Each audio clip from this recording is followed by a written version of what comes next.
So coming back to our subject, we're talking about the foundations of faith. ನಂಬಿಕೆಯ ಅಸ್ತಿವಾರದ ಕುರಿತಾಗಿ ನಾವು ಮಾತನಾಡ್ತಾ ಇದ್ದೇವೆ. So in the foundations of faith, we talked about what is gospel. ಆ ನಂಬಿಕೆಯ ಅಸ್ತಿವಾರದಲ್ಲಿ ನಾವು ಆ ಒಂದು ಸುವಾರ್ತೆ ಎಂಬುದಾಗಿ ಹೇಳಿದ್ರೆ ಏನೆಂಬುದಾಗಿ ಮಾತನಾಡಿದೆವು. True gospel and false gospel. ನಿಜವಾದ ಸುವಾರ್ತೆ ಮತ್ತು ತಪ್ಪಾದ ಸುವಾರ್ತೆ. And we also spoke about what is grace of God.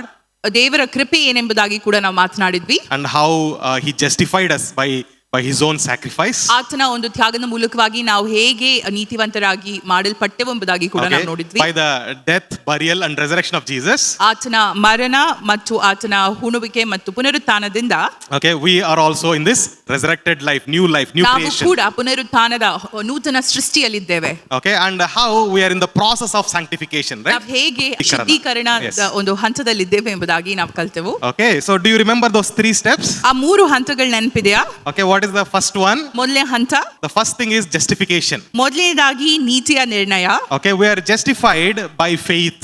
ನಾವು ನಂಬಿಕೆಯಿಂದ ನೀತಿವಂತರು ಎಂಬುದಾಗಿ ಹೇಳಲ್ಪಟ್ಟಿದ್ದೇವೆ. okay, just the way how for Abraham faith was considered as his righteousness. ಅಬ್ರಹಾಮನಿಗೆ ಹೇಗೆ ಆತನ ನಂಬಿಕೆ ನೀತಿವಂತದ್ದು ಎಂಬುದಾಗಿ ಪರಿಗಣಿಸಲ್ಪಟ್ಟಿತ್ತು. because of faith he was considered as righteous person. ಆತನ ನಂಬಿಕೆ ಮೂಲಕವಾಗಿ ಆತನು ನೀತಿವಂತನು ಎಂಬುದಾಗಿ ಹೇಳಲ್ಪಟ್ಟಿತು. by as we have faith on what Christ has done, we are justified. Amen. ಅದೇ ರೀತಿಯಾಗಿ ಕ್ರಿಸ್ತನು ಮಾಡಿದ ಕ್ರಿಯೆಗಳಲ್ಲಿ ನಾವು ನಂಬಿಕೆ ಇಡುವುದರಿಂದ ನಾವು ನೀತಿವಂತರು ಎಂಬುದಾಗಿ ಹೇಳಲ್ಪಟ್ಟಿದ್ದೇವೆ. amen. Amen. so this is a one time thing or continuous thing? ಇದು ಒಂದೇ ಸರಿ ನಡೆಯುವಂತದ ಅಥವಾ ನಿರಂತರವಾಗಿ ನಡೆಯುವಂತದ? once for all, right? ಒಂದೇ ಸರಿ ಆಗುವಂತದ್ದಾಗಿದೆ. okay, this once for all we are justified as righteous. ನಾವು ಒಂದೇ ಸರಿ ಆ ನೀತಿವಂತರು ಎಂಬುದಾಗಿ ನಿರ್ಣಯಿಸಲ್ಪಟ್ಟಿದ್ದೇವೆ. okay, in Christ we are righteous. ಕ್ರಿಸ್ತನಲ್ಲಿ ನಾವು ನೀತಿವಂತರು. amen. Amen. okay, this is when it happens, ಇದು ಯಾವಾಗ ಆಗುತ್ತೆ? we accept Jesus Christ. ನಾವು ಕ್ರಿಸ್ತನನ್ನು ಅಂಗೀಕರಿಸಿದಾಗ ನಮ್ಮ ರಕ್ಷಕನಾಗಿ ಇದು ಆಗುವಂತದ್ದಾಗಿದೆ. when we believe in Christ means the day you received salvation means you are justified in Christ. ನೀವು ಕ್ರಿಸ್ತನನ್ನು ಅಂಗೀಕರಿಸಿ ರಕ್ಷಣೆಯ ಮಾರ್ಗದಲ್ಲಿ ನಡೆದರೆ ನೀವು ನೀತಿಯಿಂದ ನಿರ್ಣಯಿಸಲ್ಪಟ್ಟಿದ್ದೀರಿ ಎಂಬುದಾಗಿ ಅರ್ಥ. ನೀತಿವಂತರೆಂಬುದಾಗಿ ನಿರ್ಣಯಿಸಲ್ಪಟ್ಟಿದ್ದೀರಿ ಯಾವಾಗ ರಕ್ಷಣೆ ಹೊಂದಿದ ದಿನದಿಂದಲೂ. amen. praise the Lord. but the sanctification is a continuous process. ಶುದ್ಧೀಕರಣ ಅದು ನಿರಂತರವಾಗಿ ನಡೆಯುವಂತ ಒಂದು ಹಂತವಾಗಿದೆ. okay, in the process of sanctification, ಶುದ್ಧೀಕರಣ ಹಂತದಲ್ಲಿ okay, Paul says that we should renew our mind. ಪೌಲನು ಹೇಳ್ತಾ ಇದ್ದಾನೆ ನಾವು ನಮ್ಮ ಆಲೋಚನೆಯನ್ನು ನವೀಕರಿಸಬೇಕಾಗಿದೆ ಎಂಬುದಾಗಿ. okay, renew the mind every day.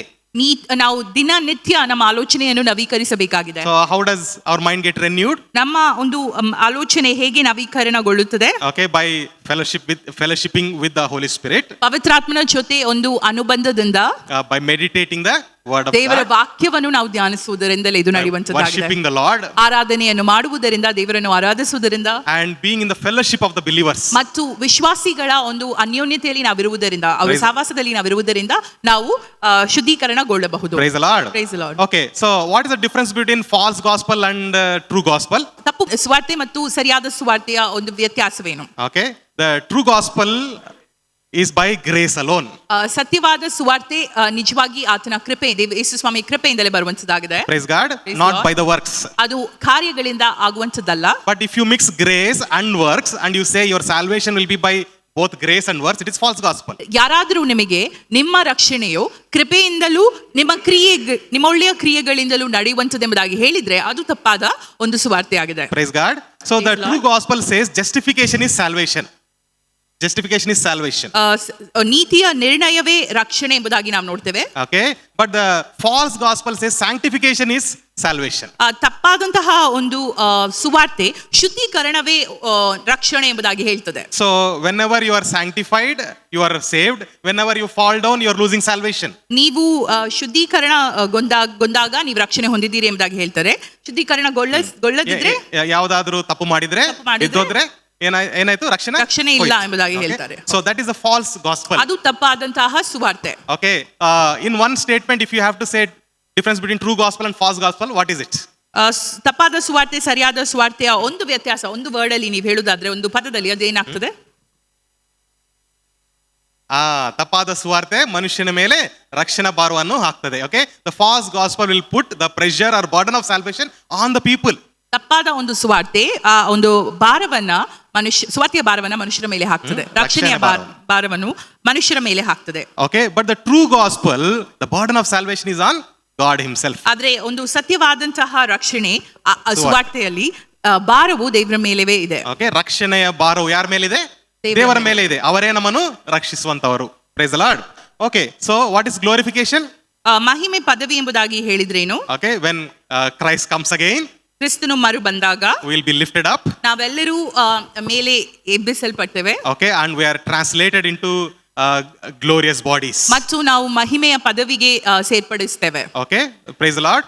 So Paul says that the one who are dead first, they'll be raised first, ಪೌಲನು ಹೇಳಿದಂತೆ ದೇವರ ವಾಕ್ಯದಲ್ಲಿ ಮೊದಲು ಸತ್ತವರು ಮೊದಲು ಹೇಳ್ತಾರೆ, and those who are in Christ who are alive, they'll be raised. ಕ್ರಿಸ್ತನಲ್ಲಿ ಇದ್ದವರು ಜೀವಿಸುವವರು ಅವರು ಮತ್ತೆ ಯೇಸುವಿನ ಜೊತೆ ಎತ್ತಲ್ಪಡ್ತಾರೆ. Praise the Lord. So you understood these three steps, right? ಈ ಮೂರು ಹಂತಗಳು ನಿಮಗೆ ಅರ್ಥವಾಯ್ತಲ್ಲ? So last time we discussed about confession of sins. ನಾವು ಕಳೆದ ಒಂದು ವಾರದಲ್ಲಿ ಪಾಪದ ಅರಿಕೆಯ ಕುರಿತಾಗಿ ಮಾತನಾಡಿದ್ವಿ. Okay, we discussed that salvation is by grace alone, by faith we receive it. ನಾವು ಚರ್ಚಿಸಿದ್ವಿ ಆ ಒಂದು ರಕ್ಷಣೆ ಕೃಪೆಯಿಂದಲೇ ವಿಶ್ವಾಸದಿಂದ ನಾವು ಸ್ವೀಕರಿಸುತ್ತೇವೆ, ರೈಟ್? ರಕ್ಷಣೆ ಯಾವುದರಿಂದ? ಕೃಪೆಯಿಂದ ಮಾತ್ರ. ಓಕೆ, ನಾವು ಅದನ್ನು ಹೇಗೆ ಸ್ವೀಕರಿಸ್ತೇವೆ? ವಿಶ್ವಾಸದಿಂದ. Price the lord. So when we are saved, we are justified, why do we need confession of since? ನಾವು ರಕ್ಷಿಸಲ್ಪಟ್ಟಾಗ, ನಾವು ನೀತಿವಂತರೆಂಬುದಾಗಿ ಹೇಳಿದಾಗ ನಾವು ಯಾಕೆ ನಮ್ಮ ಪಾಪಗಳನ್ನು ಅರಿಕೆ ಮಾಡಬೇಕು? Okay, so that comes in the step of sanctification. ಅದು ಶುದ್ಧೀಕರಣದ ಹಂತದಲ್ಲಿ ಬರ್ತದೆ. ಪಾಪದ ಅರಿಕೆ ಶುದ್ಧೀಕರಣ ಹಂತದಲ್ಲಿ ಬರ್ತದೆ. Okay, so that is a sanctification step. ಅದೇ ಶುದ್ಧೀಕರಣದ ಒಂದು ಹಂತ. Okay, so today let's go a little more deeper. There are two scriptures that talk about confession of sins, right? ಎರಡು ವಾಕ್ಯಗಳು ಆ ಪಾಪದ ಅರಿಕೆಯ ಕುರಿತಾಗಿ ಮಾತನಾಡ್ತಾ ಇದೆ. Okay, so ಯಾವುದದು ವಾಕ್ಯಗಳು? ಫಸ್ಟ್ ಜಾನ್, 1ನೇ ಯೋಹಾನ, okay, 1:9. Okay, 1ನೇ ಯೋಹಾನ 1:9. Okay, ಇನ್ನೊಂದು ಜೇಮ್ಸ್, ಯಾಕೋಬ 5:16. Okay, so only two scriptures in the New Testament talk about confession of sins. ಎರಡು ಹೊಸ ಒಡಂಬಡಿಕೆಯಲ್ಲಿ ಎರಡು ವಚನ ಭಾಗಗಳು ಮಾತ್ರ ಆ ಒಂದು ಪಾಪದ ಅರಿಕೆಯ ಕುರಿತಾಗಿ ಮಾತನಾಡ್ತಾ ಇದೆ. Right? One is talking about confession to the Lord. ಒಂದು ದೇವರ ಬಳಿ ಆ ಪಾಪದ ಅರಿಕೆಯ ಕುರಿತಾಗಿ ಮಾತನಾಡ್ತಾ ಇದ್ರೆ, and second one is confessing sins to each other. ಎರಡನೇದು ನಮ್ಮ ಪಾಪದ ಅರಿಕೆ ಒಬ್ಬರಿಗೊಬ್ಬರು ಮಾಡುವಂತದ್ರ ಕುರಿತಾಗಿ ಹೇಳ್ತಾ ಇದೆ. Okay, so one is talking about to God. ಒಂದು ಪಾಪದ ಅರಿಕೆ ದೇವರ ಜೊತೆ ಮಾಡುವಂತದ್ದಾಗಿದೆ. To ಇನ್ನೊಂದು ಮನುಷ್ಯರ ಜೊತೆ ಅಥವಾ ವಿಶ್ವಾಸಿಗಳ ಜೊತೆ okay, ಪಾಪದ ಅರಿಕೆಯನ್ನು ಮಾಡುವಂತದ್ದಾಗಿದೆ. Right? So one is about our personal relationship with God. ಒಂದು ದೇವರ ಜೊತೆಗಿನ ನಮ್ಮ ಆತ್ಮಿಕವಾದ ಸಂಬಂಧದ ಕುರಿತಾಗಿ ಹೇಳಿದ್ರೆ, and the second one is about personal responsibility or taking responsibility for each other. ಎರಡನೇದಾಗಿ ನಮ್ಮ ಒಂದು ಬಾಧ್ಯತೆ, ಒಬ್ಬರಿ ಕುರಿತಾಗಿ ಒಬ್ಬರಿಗಿರುವಂತಹ ಒಂದು ಜವಾಬ್ದಾರಿಯ ಕುರಿತಾಗಿ ಮಾತನಾಡುವಂತದ್ದಾಗಿದೆ. Praise the Lord. Praise the Lord. And these two are not talking about salvation. ಇದು ಎರಡು ಕೂಡ ರಕ್ಷಣೆ ಕುರಿತಾಗಿ ಮಾತನಾಡ್ತಾ ಇಲ್ಲ. Okay, these two are in the step of sanctification. ಇದು ಎರಡು ಕೂಡ ಶುದ್ಧೀಕರಣದ ಹಂತದ ಕುರಿತಾಗಿ ಮಾತನಾಡ್ತಾ ಇದೆ. Okay, ಶುದ್ಧೀಕರಣ ಹಂತದಲ್ಲಿದ್ದೇವೆ ಎಲ್ಲರೂ ಕೂಡ. ರಕ್ಷಣೆ ಹೊಂದಿದ್ದೇವೆ, ಎಲ್ಲರೂ ಕೂಡ ಶುದ್ಧೀಕರಣ ಹಂತದಲ್ಲಿದ್ದೇವೆ. So in this process of sanctification we may fail, sometimes we may fall into sin sometimes. ಆ ಶುದ್ಧೀಕರಣದ ಒಂದು ಹಂತದಲ್ಲಿ ನಾವಿರುವಾಗ ಕೆಲವೊಂದು ಸಾರಿ ನಾವು ಜಯಿಸಬಹುದು, ಕೆಲವೊಂದು ಸಾರಿ ನಾವು ಬಿದ್ದು ಹೋಗಬಹುದು. Okay, sometimes we may sin. ಕೆಲವೊಂದು ಬಾರಿ ನಾವು ತಪ್ಪುಗಳನ್ನು ಕೂಡ ಮಾಡಬಹುದು, ಪಾಪವನ್ನು ಮಾಡಬಹುದು. Okay, but then in the process of the sanctification, ಆದರೆ ಆ ಒಂದು ಶುದ್ಧೀಕರಣದ ಒಂದು ಹಂತದಲ್ಲಿ we should always tell to yourself, or you should tell to yourself about your justification. ನೀವು ನಿಮ್ಮ ಕುರಿತಾಗಿ, ನಿಮ್ಮಲ್ಲಿಯೇ ನೀತಿಯ ನಿರ್ಣಯದ ಕುರಿತಾಗಿ ಹೇಳಬೇಕಾಗಿದೆ. Praise God. You talk to yourself about your justification. ನಿಮ್ಮಲ್ಲಿ ನೀವು ಮಾತನಾಡಿ, ನಿಮಗೆ ನೀವು ಮಾತನಾಡಿ ನಿಮ್ಮ ನೀತಿವಂತಿಕೆಯ ಕುರಿತಾಗಿ. Praise the Lord. Shall we read the scripture portion, James 5:16? ಯಾಕೋಬ 5:16ನೇ ವಚನವನ್ನು ನಾವೆಲ್ಲ ಓದೋಣ. ಹೀಗಿರಲು ನೀವು ಸ್ವಸ್ಥವಾಗಬೇಕಾದರೆ ನಿಮ್ಮ ಪಾಪಗಳನ್ನು ಒಬ್ಬರಿಗೊಬ್ಬರು ಅರಿಕೆ ಮಾಡಿ ಒಬ್ಬರಿಗೋಸ್ಕರ ಒಬ್ಬರು ದೇವರನ್ನು ಪ್ರಾರ್ಥಿಸಿರಿ. ನೀತಿವಂತರ ಅತ್ಯಾಸಕ್ತಿಯ ವಿಜ್ಞಾಪನೆಯು ಬಹು ಬಲವಾಗಿದೆ. Praise the Lord. ಸೊ ಇಲ್ಲಿ ಏನಂತ ಬರೆಯಲ್ಪಟ್ಟಿದೆ? ಒಬ್ಬರಿಗೋಸ್ಕರ ಒಬ್ಬರು ಪ್ರಾರ್ಥಿಸಿ. ಓಕೆ, ನೀತಿವಂತರ ವಿಜ್ಞಾಪನೆಯು ಬಹುಬಲವುಳ್ಳದಾಗಿದೆ. Prayer of a righteous person is very powerful, availeth much or powerful. That meaning is powerful, right? ನೀತಿವಂತನ ಒಂದು ವಿಜ್ಞಾಪನೆಯು ಅತಿ ಶಕ್ತಿಯುಳ್ಳದಾಗಿದೆ ಎಂಬುದಾಗಿ ಬರೆದಿದೆ. Okay, prayer of righteous person, ಒಂದು ನೀತಿವಂತನ ಪ್ರಾರ್ಥನೆಯು ತುಂಬಾ ಬಲವುಳ್ಳದಾಗಿದೆ ಎಂಬುದಾಗಿ ಬರೆಯಲ್ಪಟ್ಟಿದೆ. Praise the Lord. Okay, so prayer of a righteous person is powerful, it says. ನೀತಿವಂತನ ಪ್ರಾರ್ಥನೆಯು ಬಲವುಳ್ಳದಾಗಿದೆ ಎಂಬುದಾಗಿ ಬರೆಯಲ್ಪಟ್ಟಿದೆ. Okay, but it is also saying, the previous verse says, confess sins to one another, pray for each other. ಆ ಹಿಂದಿನ ಒಂದು ವಚನ ಭಾಗವನ್ನು ನಾವು ನೋಡೋದಾದ್ರೆ ಅದರಲ್ಲಿ ಬರೆಯಲ್ಪಟ್ಟಿದೆ, ನಾವು ಒಬ್ಬರಿಗೊಬ್ಬರು ನಮ್ಮ ಪಾಪದ ಅರಿಕೆಗಳನ್ನು ಮಾಡಿ ಪ್ರಾರ್ಥನೆಯನ್ನು ಮಾಡಬೇಕಾಗಿದೆ ಎಂಬುದಾಗಿ. Okay, if you are confessing your sin to each other, ನೀವು ಒಬ್ಬರಿಗೊಬ್ಬರು ನಿಮ್ಮ ಪಾಪಗಳನ್ನು ಅರಿಕೆ ಮಾಡುವುದಾದ್ರೆ, okay, who is this righteous person who's praying? ಈ ನೀತಿವಂತನು ಯಾರು, ಪ್ರಾರ್ಥಿಸುವಾತನು? It is saying that you confess your sins to each other, pray for each other. That means that ಇಬ್ಬರು ಕೂಡ ಪಾಪ ಮಾಡಿದವರೇ, ಅವರ ಪಾಪಗಳು ಇವರಿಗೆ ಅರಿಕೆ ಮಾಡುತ್ತಾ, ಅಂದ್ರೆ ಸಹಾಯ ಮಾಡುತ್ತಾ, ನನಗೆ ಈ ಸಮಸ್ಯೆ ಇದೆ, ನನಗೋಸ್ಕರ ಪ್ರಾರ್ಥನೆ ಮಾಡಿ ಅಂತ ಕೇಳುತ್ತಾ, ಒಬ್ಬರಿಗೋಸ್ಕರ ಒಬ್ಬರು ಪ್ರಾರ್ಥನೆ ಮಾಡ್ತಿದ್ದೇವೆ. ಮತ್ತೆ ನೆಕ್ಸ್ಟ್ ವರ್ಸ್ ಹೇಳ್ತದೆ, ನೀತಿವಂತನ ಪ್ರಾರ್ಥನೆ ಬಲವುಳ್ಳದ್ದು ಶಕ್ತಿ ಉಳ್ಳವಂತದ್ದು, ಬಲವಾಗಿದೆ ಎಂಬುದಾಗಿ, right? Prayer of a righteous person is powerful, but previous verse it is saying that confess to each other, pray for one another. So who is this righteous person? ಹಾಗಾದ್ರೆ ಈ ನೀತಿವಂತನು ಯಾರು? Yeah, both are same, right? Yeah, praise the Lord. See, the one who is confessing sin is also the person who is righteous. ಯಾರು ಪಾಪದ ಅರಿಕೆಯನ್ನು ಮಾಡ್ತಾರೆ ಅವರು ಕೂಡ ನೀತಿವಂತರು ಎಂಬುದಾಗಿ ವಚನ ಭಾಗದಿಂದ ನಾವು ತಿಳಿಯಬೇಕಾಗಿದೆ. Okay, because the righteousness is by justification. ಯಾಕಂದ್ರೆ ನೀತಿವಂತಿಕೆಯು ನೀತಿಯ ನಿರ್ಣಯದಿಂದ ಬಂದಂತದ್ದಾಗಿದೆ. Praise the Lord. Praise the Lord. It came by the faith in Jesus Christ. ಅದು ಯೇಸು ಕ್ರಿಸ್ತನಲ್ಲಿ ನಾವಿಟ್ಟ ನಂಬಿಕೆಯಿಂದ ಬಂದಂತದ್ದಾಗಿದೆ. Praise God. Praise the Lord. So that's why this verse is saying that confess sins to each other, pray for each other. ಆದುದರಿಂದ ಈ ವಚನ ಹೇಳ್ತಾ ಇದೆ, ಒಬ್ಬರಿಗೊಬ್ಬರು ಪಾಪದ ಅರಿಕೆ ಮಾಡಿರಿ, ಅದೇ ರೀತಿಯಾಗಿ ಪ್ರಾರ್ಥಿಸಿರಿ ಎಂಬುದಾಗಿ. Okay, and it is also saying the prayer of righteous person is powerful. ಅದೇ ವಚನದಲ್ಲಿ ಬರೆದಿದೆ, ನೀತಿವಂತರ ಪ್ರಾರ್ಥನೆಯು ಶಕ್ತಿಯುತವಾದದ್ದು ಎಂಬುದಾಗಿ. Okay, that means that the person, although he is praying for somebody's sin and somebody is praying for his sin, he is still righteous because of what Christ has done. ಅಂದರೆ ಯಾರು ಒಬ್ಬನ ಪಾಪಕ್ಕೆ ಪ್ರಾರ್ಥಿಸ್ತಾ ಇದ್ದಾನೆ, ಅದೇ ರೀತಿಯಾಗಿ ಅವನ ಪ್ರಾರ್ಥನೆಗೆ ಪ್ರಾರ್ಥಿಸಲ್ಪಡುತ್ತದೋ ಅವರಿಬ್ಬರು ನೀತಿವಂತರು ಎಂಬುದಾಗಿ ದೇವರ ವಾಕ್ಯದಲ್ಲಿ ಬರೆದಿದೆ. ಯಾಕೆ? ಕ್ರಿಸ್ತನು ಮಾಡಿರುವ ಕಾರ್ಯದಿಂದ. Praise the Lord. Because of what Christ has done, you are sealed as righteous person. ಕ್ರಿಸ್ತನು ಮಾಡಿದ ಕ್ರಿಯೆಯಿಂದ ನೀವು ನೀತಿವಂತರಾಗಿ ಪರಿಗಣಿಸಲ್ಪಟ್ಟಿದ್ದೀರಾ. Amen. Amen. Praise God. So Praise many the Lord. times we have a different thought about ourselves. ನಮ್ಮ ಕುರಿತಾಗಿ ಹಲವಾರು ಬಾರಿ ಹಲವಾದಂತ ಆಲೋಚನೆಗಳು ನಾವು ಮಾಡ್ತೇವೆ. Some doubts we already thought about those, right? ಕೆಲವು Earlier. ಸಂದೇಹಗಳು ನಮ್ಮ ಕುರಿತಾಗಿ ನಾವು ನೋಡುವಂತದ್ದಾಗಿದೆ. When you come to communion, for example, when you come for communion, ಕರ್ತನ ಮೇಜಿಗೆ ನೀವು ಬರುವಾಗ ಉದಾಹರಣೆಗೆ, okay, so there is a doubt whether I'm a sinner or I'm a righteous person. ಸಂದೇಹ ನಿಮ್ಮಲ್ಲಿ ಇರುತ್ತದೆ, ನಾನು ನೀತಿವಂತನೋ ಅಥವಾ ಪಾಪಿಯೋ ಎಂಬುದಾಗಿ. Am I a sinner? I'm a righteous person. Who am I in this? ನಾನು ನೀತಿವಂತನೋ ಅಥವಾ ನಾನು ಪಾಪಿಯೋ ಎಂಬುದಾಗಿ ಆ ಒಂದು ಸಂದೇಹ ನಮ್ಮ ಮನಸ್ಸಲ್ಲಿರ್ತದೆ. And Bible also says that ಅಯೋಗ್ಯವಾಗಿ ಇದರಲ್ಲಿ ಭಾಗವಹಿಸಬೇಡಿ, right? Don't take part in this in an unworthy manner, it is saying. ಅಯೋಗ್ಯವಾಗಿ ಇದರಲ್ಲಿ ನೀವು ಭಾಗಿಗಳಾಗಬಾರದು ಎಂಬುದಾಗಿ ಕೂಡ ದೇವರ ವಾಕ್ಯ ಹೇಳ್ತಾ ಇದೆ. So we have a doubt in our heart. ನಮ್ಮ ಹೃದಯದಲ್ಲಿ ಆ ಒಂದು ಸಂದೇಹ ಕೂಡ ನಮಗಿದೆ, whether I am worthy or unworthy. ನಾನು ಬಾಧ್ಯನೋ ಅಥವಾ ಬಾಧ್ಯತೆಗೆ ಯೋಗ್ಯನೋ ಅಥವಾ ಅಯೋಗ್ಯನೋ ಎಂಬುದಾಗಿ. Okay, am I worthy or am I unworthy person? What is the worthy way of taking the communion? ಯೋಗ್ಯವಾಗಿ ಕರ್ತನ ಮೇಜಿಗೆ ಬರುವಂತದ್ದು ಎಂಬುದಾಗಿ ಹೇಳಿದ್ರೆ ಏನು? What is that? ಏನು? So there Paul writes saying that you check yourself, he's saying. ಆದುದರಿಂದ ಪೌಲನು ಹೇಳ್ತಾ ಇದ್ದಾನೆ, ನೀವು ನಿಮ್ಮನ್ನ ಪರೀಕ್ಷಿಸಿ ನೋಡಿರಿ. What you have to check yourself? ನೀವೇನನ್ನ ಪರೀಕ್ಷಿಸಬೇಕಾಗಿದೆ? Are you standing in the justification or you are saying that I did so many of sins, I am not a righteous person? ನೀವು ನೀತಿಯ ನಿರ್ಣಯದಲ್ಲಿ ನಿಂತಿದ್ದೀರೋ ಅಥವಾ ಇಷ್ಟು ಪಾಪಗಳನ್ನ ನಾನು ಮಾಡಿದ್ದೇನೆ, ನಾನು ನೀತಿವಂತನಲ್ಲ ಎಂಬುದಾಗಿ ನೀವು ಆಲೋಚಿಸ್ತಾ ಇದ್ದೀರೋ? Many times in our mind we are still sinners. ನಮ್ಮ ಹಲವಾರು ಸಾರಿ ನಮ್ಮ ಮನಸ್ಸಿನಲ್ಲಿ ನಾವು ಇನ್ನೂ ಪಾಪಿಗಳೇ ಎಂಬುದಾಗಿ ನಾವು ಆಲೋಚಿಸ್ತೇವೆ. We have the information, good information is there. ಒಂದು ವಾಕ್ಯದ ಒಂದು ಅರಿವು ನಮಗೆ ಇದೆ. We all know that we are justified by faith. ನಮಗೆ ಗೊತ್ತುಂಟು, ನಂಬಿಕೆಯಿಂದ ನಾವು ನೀತಿವಂತರು ಎಂಬುದಾಗಿ ನಿರ್ಣಯಿಸಲ್ಪಟ್ಟಿದ್ದೇವೆ. We have the information in the mind. ಆ ಒಂದು ಜ್ಞಾನವು ನಮ್ಮ ಮನಸ್ಸಿನಲ್ಲಿದೆ. But your heart is not accepting it. ಆದ್ರೆ ನಿಮ್ಮ ಹೃದಯವು ಅದನ್ನು ಸ್ವೀಕರಿಸ್ತಾ ಇಲ್ಲ. That's why we have lot of doubts. ಆದುದರಿಂದ ಸಂದೇಹಗಳು ನಮಗೆ ಬರುವುದು ಸಹಜ. I was going to a church. I mean, like when I was a child, I was raised up in this certain church. ನಾನು ಚಿಕ್ಕವನಾಗಿರುವಾಗ ಒಂದು ಸಭೆಯಲ್ಲಿ ನಾನು ಬೆಳೆಯುತ್ತಾ ಬಂದೆ. That church believed that even wife and husband being together is also sinful. ಆ ಸಭೆಯು ಹೀಗೆ ಆಲೋಚಿಸ್ತಾ ಇತ್ತು, ಗಂಡ ಹೆಂಡತಿ ಒಟ್ಟಾಗಿರುವಂತದ್ದು ಕೂಡ ಪಾಪ ಎಂಬುದಾಗಿ. So whenever they are together, next day they were not leading worship.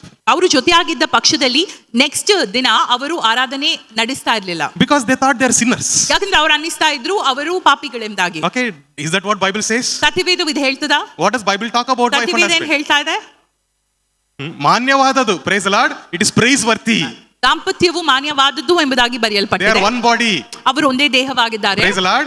So when Bible is talking so beautiful about the marriage, our mind is saying, oh, maybe this is sin. ದಾಂಪತ್ಯದ ಕುರಿತಾಗಿ ಇಷ್ಟು ಸುಂದರವಾಗಿ ಸತ್ಯವೇದ ಹೇಳುವಾಗ ನಾವು ಆಲೋಚಿಸ್ತೇವೆ ಇದು ಪಾಪ ಸ್ವಭಾವವೇನೋ ಎಂಬುದಾಗಿ. Even the world also teaches in the same way. ಲೋಕವು ಕೂಡ ಇದೇ ನಿಮಗೆ ಕಲಿಸುವಂತದ್ದಾಗಿದೆ. The moral standard in the world is different. Okay? ನೈತಿಕತೆ, ಲೋಕದ ನೈತಿಕತೆ ವಿಭಿನ್ನವಾಗಿದೆ. It also teaches you that you are a sinner. ಅದು ಕೂಡ ನೀನು ಪಾಪಿ, ಇದು ತಪ್ಪು ಎಂಬುದಾಗಿ ನಿಮಗೆ ಹೇಳುವಂತದ್ದಾಗಿದೆ. It will also say that oh, ಏನ್ ನೀನು ಚರ್ಚ್ಗೆ ಹೋಗ್ತಿದ್ಯಾ, ನಿನ್ನೆನೇ ಎಲ್ಲ ತಪ್ಪು ಮಾಡಿದಿ.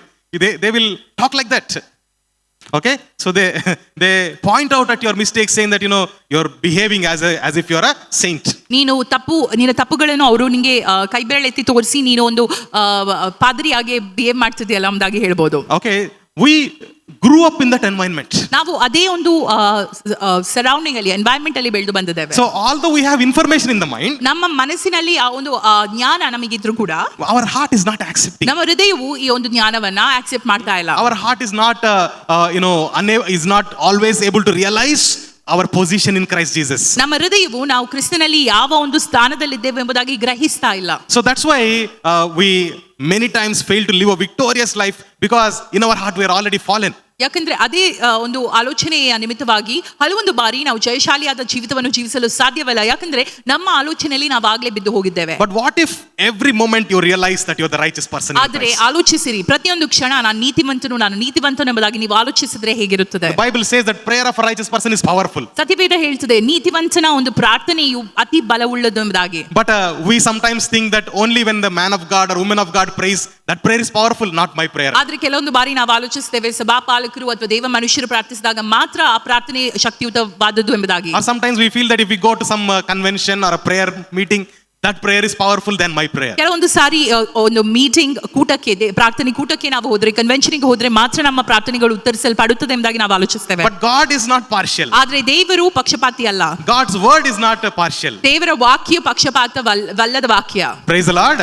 When it says that prayer of righteous person is powerful, ದೇವರ ನೀತಿವಂತನ ಪ್ರಾರ್ಥನೆಯು ಶಕ್ತಿಯುತವಾದದ್ದು ಎಂಬುದಾಗಿ ದೇವರ ವಾಕ್ಯ ಹೇಳಿದಾಗ, that means your prayer is powerful. ಅಂದ್ರೆ ನಿಮ್ಮ ಪ್ರಾರ್ಥನೆ ಶಕ್ತಿಯುತವಾದದ್ದು ಎಂಬುದಾಗಿ. Hallelujah. How powerful is it?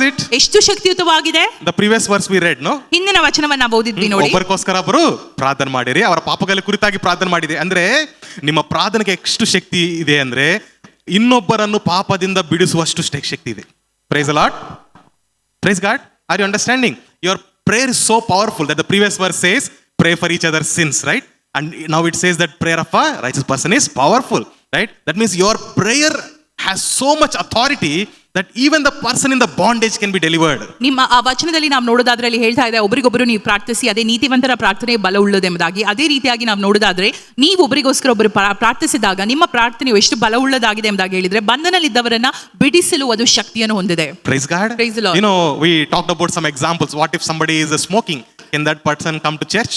ಕೆಲವು ಉದಾಹರಣೆಗಳ ಕುರಿತಾಗಿ ನಾವು ಚರ್ಚಿಸಿದ್ವಿ. ಯಾರಾದರೂ ಧೂಮಪಾನ ಮಾಡ್ತಾ ಇದ್ರೆ ಅವರು ಸಭೆಗೆ ಬರ್ಬೋದಾ ಎಂಬುದಾಗಿ. Or if somebody did some mistake, can they take part in communion? ಯಾರಾದ್ರೂ ತಪ್ಪನ್ನು ಮಾಡಿದ್ರೆ ಅವರು ರಾತ್ರಿ ಒಂದು ಕರ್ತನ ಮೇಜನ್ನ ಪ್ರವೇಶಿಸಬಹುದಾ ಎಂಬುದಾಗಿ. Okay, we talked about these questions, right? ಈ ಎಲ್ಲ ಪ್ರಶ್ನೆಗಳ ಕುರಿತಾಗಿ ನಾವು ಚರ್ಚಿಸಿದ್ವಿ. We also talked about unseen sins. ಕಣ್ಣಿಗೆ ಕಾಣದ ಪಾಪದ ಕುರಿತಾಗಿ ಕೂಡ ನಾವು ಮಾತನಾಡಿದ್ವಿ. Okay, your prayer is so powerful. ನಿಮ್ಮ ಪ್ರಾರ್ಥನೆಯು ಎಷ್ಟು ಶಕ್ತಿಯುತವಾಗಿದೆ ಎಂಬುದಾಗಿ ಹೇಳಿದ್ರೆ the person who's a drunkard can be delivered. Amen. ಆ ಒಂದು ಮತ್ತಿಗೆ ಒಳಗಾದ ಮನುಷ್ಯನು ಕೂಡ ಅದರಿಂದ ಬಿಡುಗಡೆ ಹೊಂದಬಹುದಾಗಿದೆ. Praise the Lord. Praise the Lord. Even the person who's continuously falling, he wants to be in Christ but he's not able to be in Christ, but your prayer is so powerful to deliver even such person. ನೀ ಕ್ರಿಸ್ತನಲ್ಲಿ ಇರಲಿಕ್ಕೆ ಆಸಕ್ತಿ ಉಳ್ಳವನಾಗಿ ಒಬ್ಬ ಮನುಷ್ಯನು ಮತ್ತೆ ಬಿದ್ದು ಪಾಪದಲ್ಲಿ ಇದ್ರೂ ಕೂಡ ನಿಮ್ಮ ಪ್ರಾರ್ಥನೆ ಅವನನ್ನು ಸರಿಯಾದ ಒಂದು ಸ್ಥಾನಕ್ಕೆ ತರಬಹುದಾಗಿದೆ. Hallelujah. Hallelujah. But the problem is that we don't understand the justification properly. ಆದ್ರೆ ಸಮಸ್ಯೆ ಏನೆಂಬುದಾಗಿ ಹೇಳಿದ್ರೆ ನೀತಿಯ ನಿರ್ಣಯದ ಕುರಿತಾಗಿ ನಾವು ಇನ್ನೂ ಅರ್ಥೈಸಲಿಲ್ಲ. Okay, always our heart is going away from this idea. ಯಾವಾಗ್ಲೂ ನಮ್ಮ ಹೃದಯ ಈ ಒಂದು ಆಲೋಚನೆಯಿಂದ ದೂರ ಹೋಗ್ತಾ ಇದೆ. Okay, let's read one scripture portion. ನಾವು ಒಂದು ವಚನ ಭಾಗವನ್ನು ಓದೋಣ. 2 Corinthians 5:21. 2 ಕೊರಿಂಥ್ಯ 5:21 ವಚನ. ನಾವು ಆತನಲ್ಲಿ ದೇವರಿಗೆ ಸಮರ್ಪಕರಾದ ನೀತಿ ಸ್ವರೂಪಗಳಾಗುವಂತೆ ದೇವರು ಪಾಪ ಜ್ಞಾನವಿಲ್ಲದ ಆತನನ್ನು ನಮಗೋಸ್ಕರ ಪಾಪ ಸ್ವರೂಪಿಯಾಗ ಮಾಡಿದನು. Amen. Praise the Lord. Praise the Lord. See what Christ has done for us. ಕ್ರಿಸ್ತನು ನಮಗೋಸ್ಕರ ಮಾಡಿದ್ದನ್ನ ನೋಡಿರಿ. So to set us as righteousness of God, ನಮ್ಮನ್ನ ನೀತಿವಂತನಾಗಿ ನಿರ್ಣಯಿಸಲು, okay, the one who does not know sin God had made him a sin. ಪಾಪವನ್ನು ಅರಿಯದ ಮನುಷ್ಯನನ್ನ ಪಾಪಿಯನ್ನಾಗಿ ನಿರ್ಣಯಿಸಿದ್ದನ್ನ ನಾವು ನೋಡ್ತೇವೆ. Okay, that means that Jesus, who knew no sin, ಅಂದ್ರೆ became Yesu sin for Swami us. ಪಾಪವನ್ನು ಅರಿಯದ ಯೇಸು ಸ್ವಾಮಿ ನಮಗೋಸ್ಕರ ಪಾಪಿಯಾದನು ಎಂಬುದಾಗಿ. Praise the Lord. He has become sin for us so that we will be called as righteous. ಆತನು ನಮಗೋಸ್ಕರ ಪಾಪವಾದನು ಯಾಕೆಂಬುದಾಗಿ ಹೇಳಿದ್ರೆ ನಾವು ನೀತಿವಂತರೆಂಬುದಾಗಿ ನಿರ್ಣಯಿಸಬೇಕೆಂಬುದಾಗಿ. Praise the Lord. Praise the Lord. That means that whatever payment supposed to be paid for our righteousness is paid. ಅಂದರೆ ನಮ್ಮ ನೀತಿವಂತಿಕೆಗೆ ಕೊಡತಕ್ಕ ಸಂಬಳವು ಆಗಲೇ ಕೊಡಲ್ಪಟ್ಟಿದೆ. Okay, ಕ್ರಯವು ಕೊಡಲ್ಪಟ್ಟಿದೆ ಎಂಬುದಾಗಿ ಅರ್ಥ. ನಮ್ಮ ನೀತಿವಂತಿಗೆ ಕೊಡಲ್ಪಡಬೇಕಾದ ಕ್ರಯವು ಆಗಲೇ ಕೊಡಲ್ಪಟ್ಟಿದೆ ಎಂಬುದಾಗಿ. Praise God. He became sin. He died for us. He rose again. ಆತನು ನಮಗೋಸ್ಕರ ಪಾಪಿ ಎಂಬುದಾಗಿ ಎನಿಸಲ್ಪಟ್ಟನು, ಆತನು ಸತ್ತನು ಮತ್ತು ಹೂಣಲ್ಪಟ್ಟನು ನಮಗೋಸ್ಕರ. We are baptized into his death. ನಾವು ಆತನ ಮರಣದಲ್ಲಿ ನಾವು ದೀಕ್ಷಾ ಸ್ನಾನ ಹೊಂದಿದ್ದೇವೆ. Praise the Lord. So we are also dead, buried with that sin. ನಾವು ಕೂಡ ಆತನ ಒಂದು ಅದೇ ಒಂದು ಮರಣದಲ್ಲಿ ನಾವು ಕೂಡ ಹೂತು ಹಾಕಲ್ಪಟ್ಟಿದ್ದೇವೆ. Okay, and we rose up in his resurrection. ಮತ್ತು ಆತನ ಪುನರುತ್ಥಾನದಲ್ಲಿ ನಾವು ಕೂಡ ಎಬ್ಬಿಸಲ್ಪಟ್ಟಿದ್ದೇವೆ. We are new creation in Christ. ನಾವು ಕ್ರಿಸ್ತನಲ್ಲಿ ನೂತನ ಸೃಷ್ಟಿಗಳು ಆಗಿದ್ದೇವೆ. Praise the Lord. Praise the Lord. So you must understand today that righteousness cannot be earned at all. ನೀತಿವಂತಿಕೆ ಎಂಬುದಾಗಿ ಹೇಳುದು ನಾವು ಅದನ್ನು ಸಂಪಾದಿಸಲು ಸಾಧ್ಯವಿಲ್ಲ. Praise the Lord. Praise the Lord. You cannot do anything to earn it. ನೀವು ಏನು ಮಾಡಿದ್ರು ಅದನ್ನು ಸಂಪಾದಿಸಲು ಸಾಧ್ಯವಿಲ್ಲ. You cannot impress God or do something for God to obtain it. ನೀವು ದೇವರನ್ನ ಮೆಚ್ಚಿಸಿ ಇದನ್ನು ಸಂಪಾದಿಸಲು ಸಾಧ್ಯವಿಲ್ಲ. Or it is not like you do some good work, I'll give you chocolate. It's not like that. ಒಳ್ಳೆ ಕ್ರಿಯೆಗಳನ್ನು ಮಾಡಿ ಅಥವಾ ಏನಾದ್ರೂ ಕೊಟ್ಟು ಚಾಕ್ಲೇಟ್ ಕೊಟ್ಟು ನಾವು ಇದನ್ನ ಸಂಪಾದಿಸಲು ಸಾಧ್ಯವಿಲ್ಲ. Praise the Lord. Praise the Lord. See, think that you have some huge debt. ನೀವು ಆಲೋಚಿಸಿರಿ ನಿಮಗೆ ಒಂದು ದೊಡ್ಡ ಸಾಲವಿದೆ ಎಂಬುದಾಗಿ. Okay, like Nirav Modi. ಅಂದ್ರೆ ನೀರವ್ ಮೋದಿ ರೀತಿಯಲ್ಲಿ ನಿಮಗೆ ಒಂದು ಸಾಲ ಇದೆ. ಎಷ್ಟು ಕೋಟಿ ಸಾಲ ಮಾಡಿ ಹೋಗಿದ್ದಾನೆ, ಓಡಿ ಹೋಗಿದ್ದಾನಲ್ಲ, ಕೋಟಿ ಸಾಲ ಮಾಡಿ ಅವರು ದೇಶವನ್ನು ಬಿಟ್ಟು ಹೋಗಿದ್ದಾರೆ. ಅವ್ರು ಯಾರು? ಬ್ಯಾಂಗ್ಳೂರ್ ಅವರು ವಿಜಯ್ ಮಾಲ್ಯ. ಓಕೆ, ಸಿ ಒಂದು ಸತಿ ಗವರ್ಮೆಂಟ್ ಇವರ ಸಾಲವೆಲ್ಲ ಕ್ಯಾನ್ಸಲ್ ಮಾಡ್ತಿದ್ದೇವೆ ಎಂಬುದಾಗಿ ಹೇಳುವಾಗ ಏನಾಗುತ್ತೆ? ವಾವ್, ಮತ್ತೆ ತಿರುಗಿ ಬರ್ತಾರಲ್ಲ. See think that you have burden, your personal burden. ನೀವು ಆಲೋಚಿಸಿರಿ ನಿಮಗೆ ಇದೊಂದು ಸಾಲದ ಭಾರವಿದೆ ಎಂಬುದಾಗಿ. Okay, if suddenly somebody paid it off, removed from your, ಯಾರಾದ್ರೂ ಆ ಸಾಲವನ್ನು ನಿಮಗೋಸ್ಕರ ಕಟ್ಟಿದ ಪಕ್ಷದಲ್ಲಿ ಏನಾಗುತ್ತದೆ ಆಲೋಚಿಸ್ರಿ. how free you will be. ನೀವೆಷ್ಟು ಒಂದು ಫ್ರೀ ಆಗಿರ್ಬೋದು, ಸ್ವತಂತ್ರವಾಗಿರ್ಬೋದು. More sala, more freedom, right? That's what Jesus also said. ಹೆಚ್ಚು ಸಾಲ ನೀಗಿಸಲ್ಪಟ್ಟವರಿಗೆ ಹೆಚ್ಚು ಬಿಡುಗಡೆ ಎಂಬುದಾಗಿ ನಾವು ವಾಕ್ಯದಲ್ಲಿ ನೋಡಬಹುದಾಗಿದೆ. Praise God. Praise the Lord. Where the sin is abounding, grace superabounds. ಪಾಪವೇ ಹೆಚ್ಚಾದಲ್ಲಿ ಕೃಪೆಯೂ ಇನ್ನೂ ಅವ್ರ ಮೇಲೆ ಹೆಚ್ಚಾಗುತ್ತದೆ ಎಂಬುದಾಗಿ. Hallelujah. Hallelujah. Praise God. So that means that every time this your mind says that you are a sinner, remember that you are justified by faith. ಯಾವಾಗೆಲ್ಲ ನಿಮ್ಮ ಮನಸ್ಸಿಗೆ ನೀವು ಪಾಪಿ ಎಂಬುದ ಆಲೋಚನೆ ಬರುತ್ತದೋ ಆಗ ನೀವು ಆಲೋಚಿಸಿದ್ರೆ ನೀವು ನೀತಿಯಿಂದ ನಿರ್ಣಯಿಸಲ್ಪಟ್ಟಿದ್ದೀರಿ ಎಂಬುದಾಗಿ, ನೀತಿವಂತರು ಎಂಬುದಾಗಿ ನಿರ್ಣಯಿಸಲ್ಪಟ್ಟಿದ್ದೀರಾ. Praise the Lord. Praise the So Lord. we have right standing with God. ಆದುದರಿಂದ ನಾವು ಕ್ರಿಸ್ತನಲ್ಲಿ ಒಂದು ಸರಿಯಾದಂತಹ ಸ್ಥಾನವನ್ನು ಹೊಂದಿದ್ದೇವೆ. Before God, yeah. ದೇವರ ಮುಂದೆ ಸರಿಯಾದ ಒಂದು ಸ್ಥಾನದಲ್ಲಿ ನಾವು ನಿಂತಿದ್ದೇವೆ. Okay, what does that mean, right standing before God? ಕ್ರಿಸ್ತನಲ್ಲಿ ಸರಿಯಾದ ಪಕ್ಷದಲ್ಲಿ ನಾವು ನಿಂತಿದ್ದೇವೆ ಎಂಬುದಾಗಿ ಹೇಳಿದ್ರೆ ಏನು? ದೇವರ ಮುಂದೆ ಸರಿಯಾದ ಸ್ಥಾನದಲ್ಲಿ ನಿಲ್ಲುವಂತದ್ದು, ಪೊಸಿಷನ್. ದೇವರ ಮುಂದೆ ನಾವು ಸರಿಯಾದಂತಹ ಒಂದು ಸ್ಥಾನದಲ್ಲಿ ನಿಂತಿದ್ದೇವೆ ಎಂಬುದಾಗಿ ಹೇಳಿದ ಅರ್ಥವೇನು? What does that mean? ಅದರ ಅರ್ಥ ಏನು? You are praise God, that is the very meaning of it. You are like God. ಅಂದ್ರೆ ನೀವು ದೇವರ ರೀತಿಯಲ್ಲಿಯೇ ಎಂಬುದಾಗಿ ಅರ್ಥ. Praise God. Praise the Lord. How Christ is, so are we. That is the meaning. How Christ is, so are we. ಕ್ರಿಸ್ತನು ಹೇಗೆ ಹಾಗೆ ನಾನು ಎಂಬುದಾಗಿ ಇದರ ಅರ್ಥ. Praise the Lord. Praise the Lord. See, right standing means ಸರಿಯಾದ ದೇವರಲ್ಲಿ ಸರಿಯಾದಂತಹ ಒಂದು ಸ್ಥಾನದಲ್ಲಿ ನಾವು ನಿಂತಿದ್ದೇವೆ ಎಂಬುದಾಗಿ ಹೇಳಿದ್ರೆ, if you want to draw one straight line, ನೀವೊಂದು ಸ್ಟ್ರೇಟ್ ಲೈನ್ ಅನ್ನ ಗೀಚಿದ್ರೆ how you will draw? ಹೇಗೆ ಗೀಚ್ತೀರಾ? I'll try to draw straight line, but it's not straight. ನಾನು ಸ್ಟ್ರೇಟ್ ಆದಂತ ಒಂದು ಗೆರೆಯನ್ನು ಗೀಚ್ತೇನೆ, ಆದ್ರೆ ಅದು ಸ್ಟ್ರೇಟ್ ಇಲ್ಲ. Okay, what we should do? ನಾವೇನ್ ಮಾಡ್ಬೇಕು? We take a scale. Scale ಅನ್ನು ತೆಗೆದುಕೊಂಡು ಅದನ್ನ ಅಳತೆ ಮಾಡಿ ನಾವು ಅದನ್ನ ಸ್ಕೇಲ್ ಸಹಾಯದಿಂದ ನಾವು ಗೀಚ್ತೇವೆ. Okay, so that straight line is in the right standing with the scale. ಅಂದ್ರೆ ಆ ಸ್ಕೇಲ್ ಮೂಲಕವಾಗಿ ಆ ಗೆರೆ ಸರಿಯಾದ ಒಂದು ಸ್ಥಾನದಲ್ಲಿ ಇದೆ ಎಂಬುದಾಗಿ ಅರ್ಥ. ಸ್ಕೇಲ್ ಹೇಗೆ ಸ್ಟ್ರೈಟ್ ಇದೆಯೋ ಆ ಲೈನ್ ಕೂಡ ಹಾಗೆ ಸ್ಟ್ರೈಟ್ ಇದೆ. Praise the Amen. Lord. So that is the meaning of right standing. ಅದೇ ದೇವರಲ್ಲಿ ಸರಿಯಾದಂತಹ ಸ್ಥಾನದಲ್ಲಿ ನಿಲ್ಲುವಂತದ ಅರ್ಥ. See all this building, all the corners are straight. ಈ ಬಿಲ್ಡಿಂಗ್ ನೋಡಿ ಎಲ್ಲ ಕಾರ್ನರ್ಗಳು ಸ್ಟ್ರೈಟ್ ಆಗಿವೆ. Okay, how they made straight? ಹೇಗೆ ಸ್ಟ್ರೈಟ್ ಮಾಡಿದ್ದಾರೆ ಇದನ್ನೆಲ್ಲ? How do they have big scale? ದೊಡ್ಡ ಒಂದು ಸ್ಕೇಲ್ ಇದೆಯಾ? They use plumb line, right? Plum line ಎಂಬುದಾಗಿ ಅವರು ಯೂಸ್ ಮಾಡ್ತಾರೆ. ಪ್ಲಮ್ ಲೈನ್ ಅಂದ್ರೆ ಮೊನ್ನೆ ಸಂಡೆ ಯಾರು ಹೇಳಿದ್ರಿ ಅಂತ ಅದು ಆ ತೂಕದ ಗುಂಡು Okay, ತೂಕದ ಎಂಬುದಾಗಿ ಗುಂಡು, okay. ಉಪಯೋಗಿಸ್ತಾರೆ ಅದರ ಅಳತೆಯನ್ನ ನೋಡ್ಲಿಕ್ಕೆ. So that means that this pillar is according to the ತೂಕದ ಗುಂಡು, ಅಂದ್ರೆ- right? It is in the right standing with the plumb line. ಅಂದರೆ ಈ ಸ್ತಂಭಗಳು ತೂಪದ ಗುಂಡಿಯಿಂದ ಎಣಿಸಲ್ಪಟ್ಟಿದೆ. Okay, so they are, as it is straight, this is also straight. There's a meaning. ಅದು straight ಆಗಿ ಇದ್ದ ಪಕ್ಷದಲ್ಲಿ ಇದು ಕೂಡ ಸ್ಟ್ರೈಟ್ ಆಗಿ ಸ್ತಂಭವು ನಿಲ್ಲಿಸಲ್ಪಟ್ಟಿದೆ. Praise the Lord. Praise the Lord. Today, right ಇವತ್ತು, now, ಈ okay, ಕ್ಷಣ, you are in the right standing with God. Amen. ನೀವು ಕ್ರಿಸ್ತನಲ್ಲಿ ಸರಿಯಾದ ಒಂದು ಸ್ಥಾನದಲ್ಲಿ ಇದ್ದೀರಾ. Praise the Lord. However ದೇವರಲ್ಲಿ Christ is, ಸರಿ. so are you.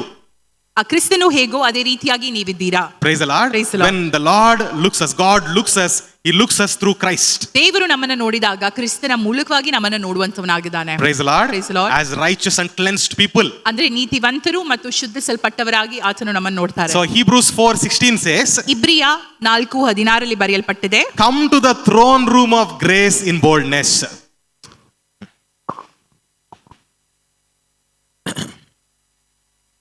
ಆದದರಿಂದ ನಾವು ಕರುಣೆಯನ್ನು ಹೊಂದುವಂತೆಯೂ ಆತನ ದಯದಿಂದ ಸಮಯೋಚಿತವಾದ ಸಹಾಯವು ನಮಗೆ ದೊರಕುವಂತೆಯೂ ಧೈರ್ಯದಿಂದ ಕೃಪಾಸನ ಮುಂದೆ ಬರೋಣ. Amen. Praise the Lord. Praise the Lord. ಹೇಗೆ ಬರಬೇಕಂತೆ? ಧೈರ್ಯದಿಂದ. Praise God, to the throne room of grace, right? We come in boldness. ನಾವು ಆತನ ಒಂದು ಕೃಪಾ ಕೃಪಾ ಸಾನ್ನಿಧ್ಯಕ್ಕೆ ಧೈರ್ಯದಿಂದ ಬರೋಣ ಎಂಬುದಾಗಿ ಬರೆಯಲ್ಪಟ್ಟಿದೆ. Praise God. Praise the Lord. See, nobody can come to his throne of grace in boldness. It's not possible. ಯಾರು ಕೂಡ ಆತನ ಕೃಪಾ ಸಾನ್ನಿಧ್ಯಕ್ಕೆ ಒಂದು ಧೈರ್ಯದಿಂದ ಬರಲು ಸಾಧ್ಯವಿಲ್ಲ. In the Old Testament, nobody dared to go there. ಹಳೆ ಒಡಂಬಡಿಕೆಯಲ್ಲಿ ಯಾರಿಗೂ ಕೂಡ ಧೈರ್ಯವೇ ಇರಲಿಲ್ಲ ಒಂದು ಕೃಪಾ ಸಾನ್ನಿಧ್ಯಕ್ಕೆ ಹೋಗಲು. Only once in a year, the high priest can go. ವರ್ಷಕ್ಕೆ ಒಮ್ಮೆ ಆ ಮಹಾ ಯಾಜಕನು ಮಾತ್ರ ಹೋಗಲು ಅನುಮತಿ ಇತ್ತು. So him also, he has to make sacrifices and go. ಅದು ಕೂಡ ಆತನು ಶುದ್ಧೀಕರಿಸಿ ಆತನು ತ್ಯಾಗಗಳನ್ನು ಮಾಡಿ ಬಲಿ ಅರ್ಪಿಸಿ ಹೋಗ್ಬೇಕಾಗಿತ್ತು. Okay, and when he was going, they used to tie rope to his leg. ಆತನು ಹೋದಾಗ ಕಾಲಿಗೆ ಒಂದು ಸೊಂಟಕ್ಕೆ ಒಂದು ಹಗ್ಗವನ್ನ ಕಟ್ತಾ ಇದ್ರು. Okay, so they used to tie rope. ಸೊಂಟಕ್ಕೆ ಒಂದು ಹಗ್ಗವನ್ನು ಕಟ್ತಿದ್ರಂತೆ. Okay, so when he enters into the Holy of Holies, ಆತನು ಅತಿ ಪವಿತ್ರವಾದ ಸ್ಥಳಕ್ಕೆ ಪ್ರವೇಶಿಸುವಾಗ in case he is not forgiven, ಆತನು ಕ್ಷಮಿಸಲ್ಪಡದೇ ಇದ್ದ ಪಕ್ಷದಲ್ಲಿ he will die. ಆತನು ಸತ್ತು ಹೋಗ್ತಾನೆ. Nobody can enter inside to bring his dead body ಮತ್ತು out. ಯಾರು ಒಳಗೆ ಪ್ರವೇಶಿಸಿ ಆತನ ಮೃತದೇಹವನ್ನು ಹೊರಗೆ ತರಲು That's ಸಾಧ್ಯವಾಗುವುದಿಲ್ಲ. why they used to tie and send him inside. ಆದುದರಿಂದ ಸೊಂಟಕ್ಕೆ ಹಗ್ಗವನ್ನ ಕಟ್ಟಿ ಒಳಗೆ ಅವರನ್ನ ಬಿಡ್ತಾ ಇದ್ರಂತೆ. Nobody dares to go in the ಯಾರಿಗೂ presence of ಕೂಡ God. ದೇವರ ಪ್ರಸನ್ನತೆಗೆ ಹೋಗಲು ಧೈರ್ಯವಿರಲಿಲ್ಲ. Praise the Lord. Praise the Lord. That is how powerful is his presence. ಅಷ್ಟು ಶಕ್ತಿಯುತವಾಗಿರುತ್ತೆ ಒಂದು ದೇವರ ಪ್ರಸನ್ನತೆ. That is how holy is his presence.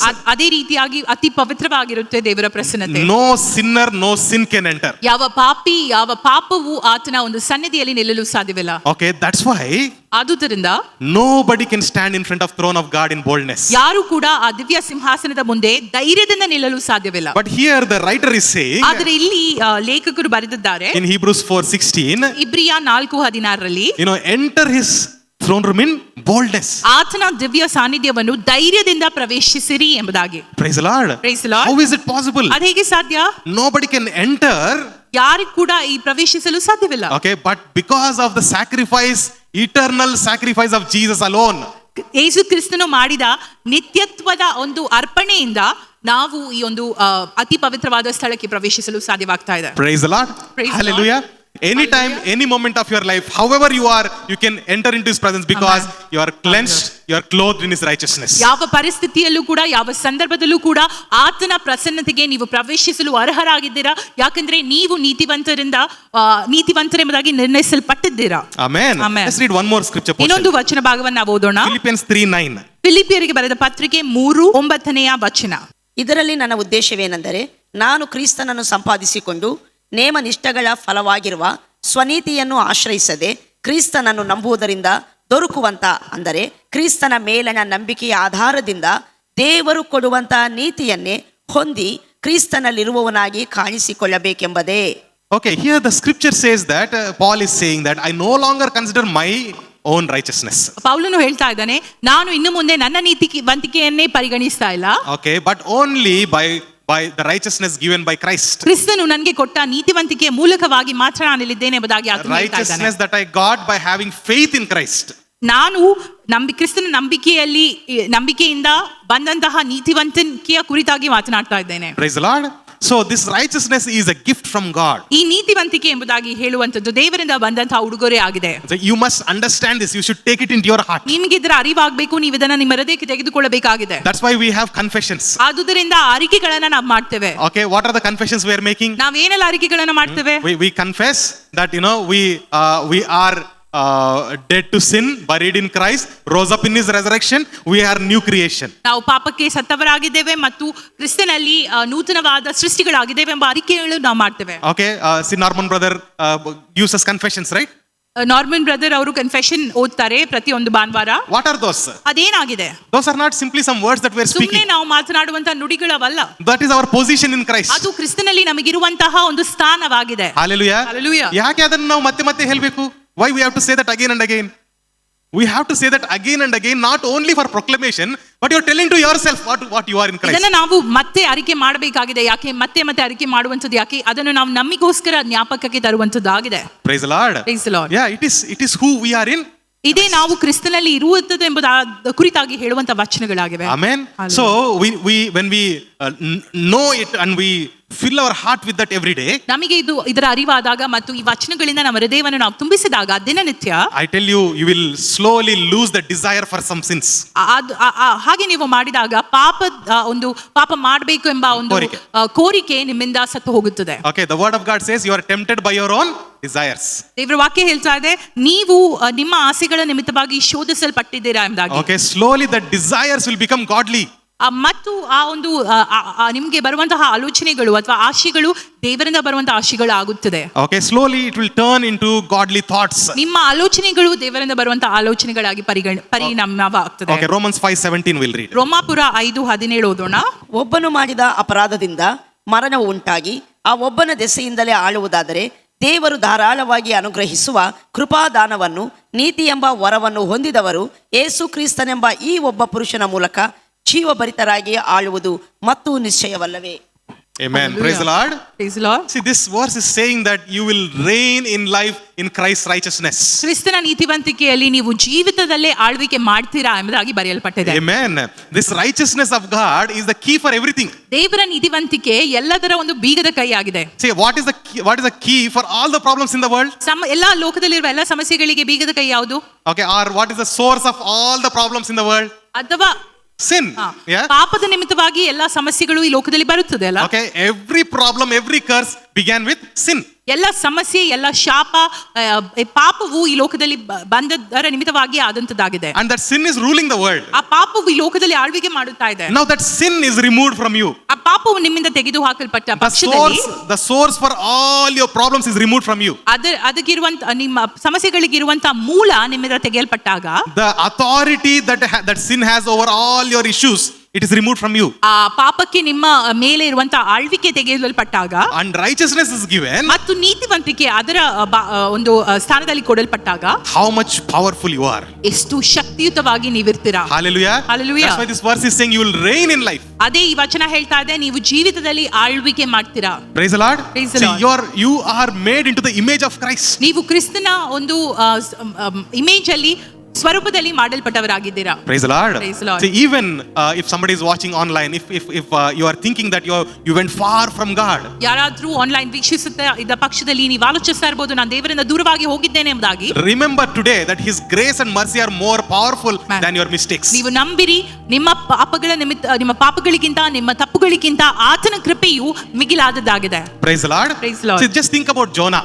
ಯೋನನ ಕುರಿತಾಗಿ ಆಲೋಚಿಸಿರಿ. Prophet Jonah, right? ಪ್ರವಾದಿಯಾದಂತಹ ಯೋನನ If ಕುರಿತಾಗಿ you read ಆಲೋಚಿಸಿರಿ. the first chapter of Jonah, ಯೋನ ಪುಸ್ತಕದ ಮೊದಲನೇ ಅಧ್ಯಾಯ ನೀವು ಓದುದಾದ್ರೆ, the 3rd verse and 4th verse, if you read, 3ನೇ 4ನೇ ವಚನವನ್ನು ನೀವು ಧ್ಯಾನಿಸ್ತಾ the ಇದ್ರೆ, word of God says that God sent a word to Jonah saying that you go and preach to Nineveh that judgment is coming. ದೇವರ ವಾಕ್ಯ ಜೋನಗ್ ಬಂದಾಗ ಅಲ್ಲಿ ಬರೆಯಲ್ಪಟ್ಟಿದೆ, ನೀನು ಹೋಗಿ ನಿನವೆಯ ಜನರಿಗೆ ಹೇಳು, ದೇವರ ಒಂದು ತೀರ್ಪು ಅವರ ಮೇಲೆ ಬಂದಿದೆ ಎಂಬುದಾಗಿ. The 3rd verse says that he took a ship and he was going in the opposite direction so that he can go away from God. 3ನೇ ವಚನ ಹೇಳ್ತಾ ಇದೆ, ಅವನೊಂದು ಹಡಗು ತೆಗೆದುಕೊಂಡು ಅದರ ಆಪೋಸಿಟ್ ಡೈರೆಕ್ಷನ್ ಅಲ್ಲಿ ಹೋಗ್ತಾ ಇದೆ ಎಂಬುದಾಗಿ. ಓಕೆ, ಅಲ್ಲಿ ಬರೆಯಲ್ಪಟ್ಟಿದೆ ಏನಂದ್ರೆ ದೇವರಿಂದ ದೂರ ಹೋಗಬೇಕೆಂಬುದಾಗಿ ಈ ಶಿಪ್ ನಲ್ಲಿ ಹೋಗ್ತಿದ್ದಾನಂತೆ, right? So it's saying that to run away from God is going in this ship. ದೇವರಿಂದ ಓಡಬೇಕೆಂಬುದಾಗಿ ಆಲೋಚಿಸಿಕೊಂಡು ಅವನ ಹಡಗು ತೆಗೆದುಕೊಂಡು ಬೇರೆ ಮಾರ್ಗವಾಗಿ ಹೋಗ್ತಾ ಇದ್ದಾನೆ. But god is so gracious, right? ಆದ್ರೆ ದೇವರು ಎಷ್ಟು ಕೃಪಾಮಯನೆಂಬುದಾಗಿ The ಹೇಳಿದ್ರೆ 4th verse says he sent a mighty wind. 4ನೇ ವಚನ ಹೇಳ್ತಾ ಇದೆ ಒಂದು ತುಂಬಾ ಶಕ್ತಿಯುತವಾದಂತಹ ಗಾಳಿಯನ್ನ ಆತನು ಕಳಿಸ್ತಾನೆ. When the wind came, the ship was broken and it started to shake. ಬಿರುಗಾಳಿ ಬಂದಾಗ ಆ ಹಡಗು ಕದಲಿದಂತೆ ದೇವರ ವಾಕ್ಯ ಹೇಳ್ತದೆ. And all the people in the boat, ಆ ಹಡಗಿನಲ್ಲಿದ್ದಂತ ಎಲ್ಲಾ ಜನರು, everybody started to pray to their own gods. ಅವರವರ ದೇವರಿಗೆ ಪ್ರಾರ್ಥಿಸಲು ಶುರು ಮಾಡಿದ್ರಂತೆ. But Jonah was sleeping in the downstairs. ಅಲ್ಲಿ ಕೆಳಭಾಗದಲ್ಲಿ ಯೋನ ಮಾತ್ರ ನಿದ್ರಿಸ್ತಾ ಇದ್ದಂತೆ. ಇನ್ನೊಬ್ರು ಯಾರಾದ್ರೂ ನಿಮ್ಗೆ ನೆನಪಿದ್ದಾರಾ? ಅವರು ಕೂಡ ದೋಣಿಯಲ್ಲಿ ಹೋಗುವಾಗ ನಿದ್ರಿಸ್ತಾ ಇದ್ರು. ಯಾರವರು? ಯೇಸು ಸ್ವಾಮಿ. Praise the Lord. ಒಬ್ಬರು ದೇವರ ಚಿತ್ತ ಮಾಡುತ್ತಾ ರೆಸ್ಟ್ ತಗೊಳ್ತಿದ್ರು, ಇನ್ನೊಬ್ರು ದೇವರ ವಿರುದ್ಧವಾಗಿ ಹೋಗ್ತಾ ಅವರು ಕೂಡ ರೆಸ್ಟ್ ತಗೊಳ್ತಾ ಇದ್ದಾರೆ. Okay, so what a contrast. So here Jonah was sleeping and everybody went and woke him up. ಇಲ್ಲಿ ಯೋನನು ಮಲಗಿದ್ದದನ್ನು ನೋಡಿ ಹಡಗಿನಲ್ಲಿದ್ದ ಎಲ್ಲರೂ ಅವನನ್ನು ಎಬ್ಬಿಸಲು ಶುರು ಮಾಡಿದ್ರು. They put chits. Okay, ಅವರು ಈ ಚೀಟಿಗಳನ್ನ ಹಾಕಿದ್ರಂತೆ. They found out that Jonah is the problem, main ಯೋನ problem here. ಸಮಸ್ಯೆ ಆಗಿದ್ದಾನೆ ಎಂಬುದಾಗಿ ಆ ಚಿಟ್ಟಿನ ಮೂಲಕ ಅವರಿಗೆ ಗೊತ್ತಾಯ್ತು. You know what they did at the time? ಅವ್ರು ಏನ್ ಮಾಡಿದ್ರು ಗೊತ್ತಾ? 17th verse says that 17ನೇ ವಚನ ಹೇಳ್ತಾ ಇದೆ, they started to pray to the God of Jonah. ಯೋನನ ದೇವರಿಗೆ ಪ್ರಾರ್ಥಿಸಲು ಎಲ್ಲರೂ ಶುರು ಮಾಡಿದ್ರು ಎಂಬುದಾಗಿ. ಸ್ವಲ್ಪ ಹೊತ್ತು ಮುಂಚೆ ಏನ್ ಮಾಡ್ತಿದ್ರು? ಅವರವರ ದೇವರಿಗೆ ಪ್ರಾರ್ಥನೆ ಮಾಡ್ತಿದ್ರು. ಈಗ ಯೋನನ್ ನೋಡಿದ ನಂತರ ಗೊತ್ತಾಯ್ತು ಇವರೇ ಸಮಸ್ಯೆ ಎಂಬುದಾಗಿ. ಯಾರ ಕಡೆ ತಿರ್ಕೊಂಡಿದ್ದಾರೆ? ನಿಜವಾದ ದೇವರ ಕಡೆಗೆ ತಿರುಗಿಕೊಂಡಿದ್ದಾರೆ, right? See, even in our rebellion God can use us. ನಮ್ಮ ಒಂದು ವ್ಯತಿರೇಕವಾದಂತಹ ಸ್ವಭಾವದಲ್ಲಿ ಕೂಡ ದೇವರು ನಮ್ಮನ್ನ ಉಪಯೋಗಿಸಬಹುದು ಎಂಬುದಾಗಿ ನಾವು ನೋಡ್ತೇವೆ ಈ ಒಂದು ಉದಾಹರಣೆ ಮೂಲಕ. But god is so gracious. ಅದೇ ದೇವರು ಎಷ್ಟು ಕೃಪಾಮಯನ ಎಂಬುದಾಗಿ ಹೇಳಿದ್ರೆ, they threw him into the water. ಆ ಯೋನನನ್ನ ನೀರಿಗೆ ಹಾಕಿದ್ರು ಎಲ್ಲ ಜನರು. The fish came and swallowed him. ದೊಡ್ಡ ತಿಮಿಂಗಿಲ ಬಂದು ಅವನನ್ನ ನುಂಗಿ ಬಿಟ್ಟಿತ್ತು. And then it went back to the same place and spat him. ಅದೇ ಸ್ಥಳಕ್ಕೆ ಹೋಗಿ ಅದು ಕಕ್ಕಿತ್ತಂತೆ ಅವನನ್ನ. ಓಕೆ, ಎಲ್ಲಿ ಕಕ್ಕಿದೆ ಅವನ್ನ? ನಿನವೆ ಅಲ್ಲಿ ಅಲ್ಲ, ಎಲ್ಲಿ ಸ್ಟಾರ್ಟ್ ಮಾಡಿದಾನ ಅಲ್ಲಿಗೆ ತಿರುಗಿ ಬಂದ. Okay, so see the shipwreck, the cyclone, the ತುಫಾನ್ and the fish, you may think that this is punishment of God, but it's not. ನೀವು ಆಲೋಚಿಸಬಹುದು ಈ ಒಂದು ಪ್ರವಾಹ ಅಥವಾ ಬಿರುಗಾಳಿ ಅಥವಾ ಒಂದು ಹಡಗು ಶಿಪ್ರೆಕ್ ಆಗುವಂಥದ್ದು ಅದೆಲ್ಲ ದೇವರಿಂದ ಬಂದಂತಹ ಸಮಸ್ಯೆ ಎಂಬುದಾಗಿ. Okay, no, he is not punishing, he is protecting Jonah. ಆತನು ಶಿಕ್ಷಿಸ್ತಾ ಇಲ್ಲ, ಆದ್ರೆ ಯೋನನನ್ನ ಆತನು ಪ್ರೊಟೆಕ್ಟ್ ಮಾಡ್ತಾ ಇದ್ದಾನೆ, ಕಾಪಾಡ್ತಾ ಇದ್ದಾನೆ. He is restoring Jonah to his position of prophet. ಯೋನನನ್ನ ಆತನಿಗೆ ಕೊಟ್ಟಂತಹ ಪ್ರವಾದಿ ಸ್ಥಾನಕ್ಕೆ ದೇವರು ಪುನರ್ಸ್ಥಾಪಿಸ್ತಾ ಇದ್ದಾರೆ. When he went and preached in Nineveh, ಆತನು ನಿನವೆಯಲ್ಲಿ ಹೋಗಿ ಬೋಧಿಸಿದಾಗ the king and along with him entire city of Nineveh, lakhs of people turned towards God. Amen. ಅಲ್ಲಿದ್ದಂತಹ ರಾಜನು ಮತ್ತು ಆ ಇಡೀ ಒಂದು ಪಟ್ಟಣವು ದೇವರ ಕಡೆಗೆ ತಿರುಗಿತು. Amen. Amen. Who did such a mighty ministry in the Old Testament? Show me. ಹಳೆ ಒಡಂಬಡಿಕೆಯಲ್ಲಿ ಈ ತರದ ದೊಡ್ಡ ಮಿನಿಸ್ಟ್ರಿ ಮಾಡಿದಂತ ಯಾರಾದ್ರೂ ವ್ಯಕ್ತಿಯನ್ನು ತೋರಿಸ್ತೀರಾ? ಒಂದೇ ಒಂದು ಪ್ರೀಚಿಂಗ್, ಇಷ್ಟು ಲಕ್ಷ ಜನರು ಏನಾಗಿದ್ದಾರೆ? ದೇವರ ಕಡೆಗೆ ಒಂದೇ ಒಂದು ಬೋಧನೆ ದೇವರ ಕಡೆಗೆ ತಿರುಗಿದ್ದಾರೆ. Nobody in the Old Testament you will see preaching like this. ಹಳೆ ಒಡಂಬಡಿಕೆಯಲ್ಲಿ ಯಾರು ಈ ತರ ಒಂದು ಬೋಧಿಸಿದನ್ನ ನಾವು ನೋಡುವುದೇ ಇಲ್ಲ. But he is also the same person who fell. ಅದೇ ಮನುಷ್ಯ ಬಿದ್ದು ಹೋದಂತ ಮನುಷ್ಯನಾಗಿದ್ದನು ಕೂಡ. When God raised him up, he did a mighty ministry, right? ದೇವರು ಆತನನ್ನು ಎದ್ದೇಳಿಸಿದಾಗ ಆತನು ಮಹಾಶಕ್ತಿಯುತವಾದ ಸೇವೆಯನ್ನ ಮಾಡಿದನು. Hallelujah. Hallelujah. Today you must understand, no matter what situation you are in, God has hope for you. ಇವತ್ತು ನೀವು ಅರ್ಥೈಸಬೇಕಾದಂತ ಸಂಗತಿ ಏನೆಂಬುದಾಗಿ ಹೇಳಿದ್ರೆ, ನೀವು ಯಾವ ಪರಿಸ್ಥಿತಿಯಲ್ಲಿ ಇದ್ರೂ ಕೂಡ ದೇವರು ನಿಮ್ಗೋಸ್ಕರ ಒಂದು ಉದ್ದೇಶವನ್ನು ಇಟ್ಟಿದ್ದಾನೆ. ಆ ನಿರೀಕ್ಷೆಯು ದೇವರಲ್ಲಿ ನಮಗೆ ಇದೆ. Your mistake is not the end. ನಿಮ್ಮ ತಪ್ಪು ನಿಮ್ಮ ಕೊನೆ ಅಲ್ಲ. Your sin is not the end. ನಿಮ್ಮ ಪಾಪ ನಿಮ್ಮ ಕೊನೆ ಅಲ್ಲ. Your righteousness of God. ನೀವು ದೇವರ ನೀತಿವಂತಿಕೆ. Amen. Amen. Praise the Lord. Hallelujah. See, when God restored Jonah, he did a mighty ministry, right? ದೇವರು ಯೋನನನ್ನ ಪುನರ್ಸ್ಥಾಪಿಸಿದಾಗ ಒಂದು ದೊಡ್ಡ ಸೇವೆಯನ್ನು ಆತನು ನಿನವೆ ಪಟ್ಟಣದಲ್ಲಿ ಮಾಡಿದನು. We see somebody similar in the New Testament also. ಹೊಸ ಒಡಂಬಡಿಕೆಯಲ್ಲಿ ಕೂಡ ನಾವು ಈ ಒಂದು ಉದಾಹರಣೆಯನ್ನು ನೋಡ್ತೇವೆ. Peter. ಪೇತ್ರನು. Okay, what did Peter do? ಪೇತ್ರನು ಏನ್ ಮಾಡಿದನು? ಯೇಸು ಸ್ವಾಮಿನ He rejected Jesus. 3 sorry ಅಲ್ಲಗಳೆದನು. Okay, the word of God says when they took Jesus Christ for the judgment, ಯೇಸುವನ ಆ ಒಂದು ನ್ಯಾಯ ತೀರ್ಪಿಗೆ ಅವರು ಕೊಂಡದಾಗ, okay, one girl came and recognized Peter saying that hey, you were with Jesus. ಒಂದು ಹುಡುಗಿ ಬಂದು ಗುರುತಿಸಿದ್ಲಂತೆ ಪೇತ್ರನನ್ನು, ನೀನು ಯೇಸು ಸ್ವಾಮಿ ಒಟ್ಟಿಗೆ ಇದ್ದವನಲ್ಲ ಎಂದಾಗಿ. He says, no, what are you talking ಇಲ್ಲ about? ಇಲ್ಲ, ನಾನು ಯೇಸು ಸ್ವಾಮಿ ಜೊತೆ ಇರಲಿಲ್ಲ ಎಂದಾಗಿ ಆತನು ಹೇಳ್ತಾನೆ. He rejects outrightly. ಆತನು ತಿರಸ್ಕರಿಸ್ತಾನೆ. After 1 hour somebody else asked. ಒಂದು ಗಂಟೆ ಆದ್ಮೇಲೆ ಇನ್ನೊಬ್ರು ಕೇಳ್ತಾರೆ, ನೀನು ಯೇಸು ಸ್ವಾಮಿ ಜೊತೆ ಇದ್ದವನಲ್ಲ ಎಂದಾಗಿ. Then he says, no man, I don't know who is he. ಇಲ್ಲ, ನನಗೆ ಯೇಸು ಸ್ವಾಮಿ ಯಾರೆಂಬುದಾಗಿ ಗೊತ್ತೇ ಇಲ್ಲ. He cursed. Yeah, he cursed. ಶಪಿಸ್ತಾನೆ ಎಂಬುದಾಗಿ ನಾವು ನೋಡಬಹುದು. And then after some time somebody else asked. ಮೂರನೇ ಬಾರಿ ಇನ್ನೊಬ್ರು ಕೇಳ್ತಾರೆ. And he says, no, I don't know this person at all. ಯೇಸು ಯಾರೆಂಬುದಾಗಿ ನಂಗೆ ಗೊತ್ತೇ ಇಲ್ಲ ಎಂಬುದಾಗಿ ಹೇಳ್ತಾರೆ. They will say that, hey, you are also from Galilee, he is also from Galilee, I think you are Jesus' disciple. ಅವ್ರು ಹೇಳ್ತಾರೆ, ಆತನು ಗಲಿಲಾಯದಿಂದ, ನೀನು ಕೂಡ ಗಲಿಲಾಯದಿಂದ, ನೀನು ಯೇಸು ಸ್ವಾಮಿಯ ಶಿಷ್ಯನೇ He ಎಂಬುದಾಗಿ. says, I don't know him at all. ನನಗೆ ಆತನ ಅರಿವೇ ಇಲ್ಲ ಎಂಬುದಾಗಿ ಹೇಳ್ತಾನೆ. Immediately rooster started to crow. ಅದೇ ರೀತಿಯಾಗಿ ಕೋಳಿ ಕೂಗುವುದನ್ನ ನಾವು ನೋಡ್ತೇವೆ. Okay, and then immediately he remembered ಮತ್ತೆ ಆತನಿಗೆ ಜ್ಞಾಪಕವಾಯಿತು that what Jesus said. ಯೇಸು ಸ್ವಾಮಿ ಹೇಳಿದಂತಹ Before the rooster crows, you will deny me 3 times. ಕೋಳಿ ಕೂಗುದಕ್ಕಿಂತ ಮುಂಚಿತವಾಗಿ 3 ಬಾರಿ ನನ್ನನ್ನು ನೀನು ಅಲ್ಲಗಳಿತೀಯ. Okay, and the word of God also says Jesus looked at him. ಯೇಸು ಸ್ವಾಮಿ ಆ ಸಮಯದಲ್ಲಿ ಆತನನ್ನು ನೋಡಿದ್ರು ಎಂಬುದಾಗಿ ಕೂಡ ದೇವರ ವಾಕ್ಯ ಹೇಳ್ತದೆ. Okay, that was Peter. ಅದು ಪೇತ್ರನಾಗಿದ್ದನು. He denied Jesus Yesu Christ ಸ್ವಾಮಿನ ತಿರಸ್ಕರಿಸಿದ್ನು. and he went back to his own work. ಆತನು ತನ್ನ ಮೊದಲೇ ಮಾಡ್ತಿದ್ದ ಕೆಲಸಕ್ಕೆ, ಬೆಸ್ತನ ಕೆಲಸಕ್ಕೆ ಹೋದನು. Jesus died, he was buried. ಯೇಸು ಸ್ವಾಮಿ ಸತ್ತರು, ಹುಣ್ಣಲ್ಪಟ್ಟ ಮೇಲೆ ಅವರನ್ನ ಹೂತ್ ಹಾಕಿದ್ರು. Andre they kept him in a tomb, right? ಆತನನ್ನ ಸಮಾಧಿಯಲ್ಲಿ ಇಟ್ಟಿದ್ರು. Okay, and Peter went back to his work. ಪೇತ್ರನು ಅವನ ಕೆಲಸಕ್ಕೆ ಹಿಂದೆ ಹೋದನು. On the 3rd day he was again struggling to find fish.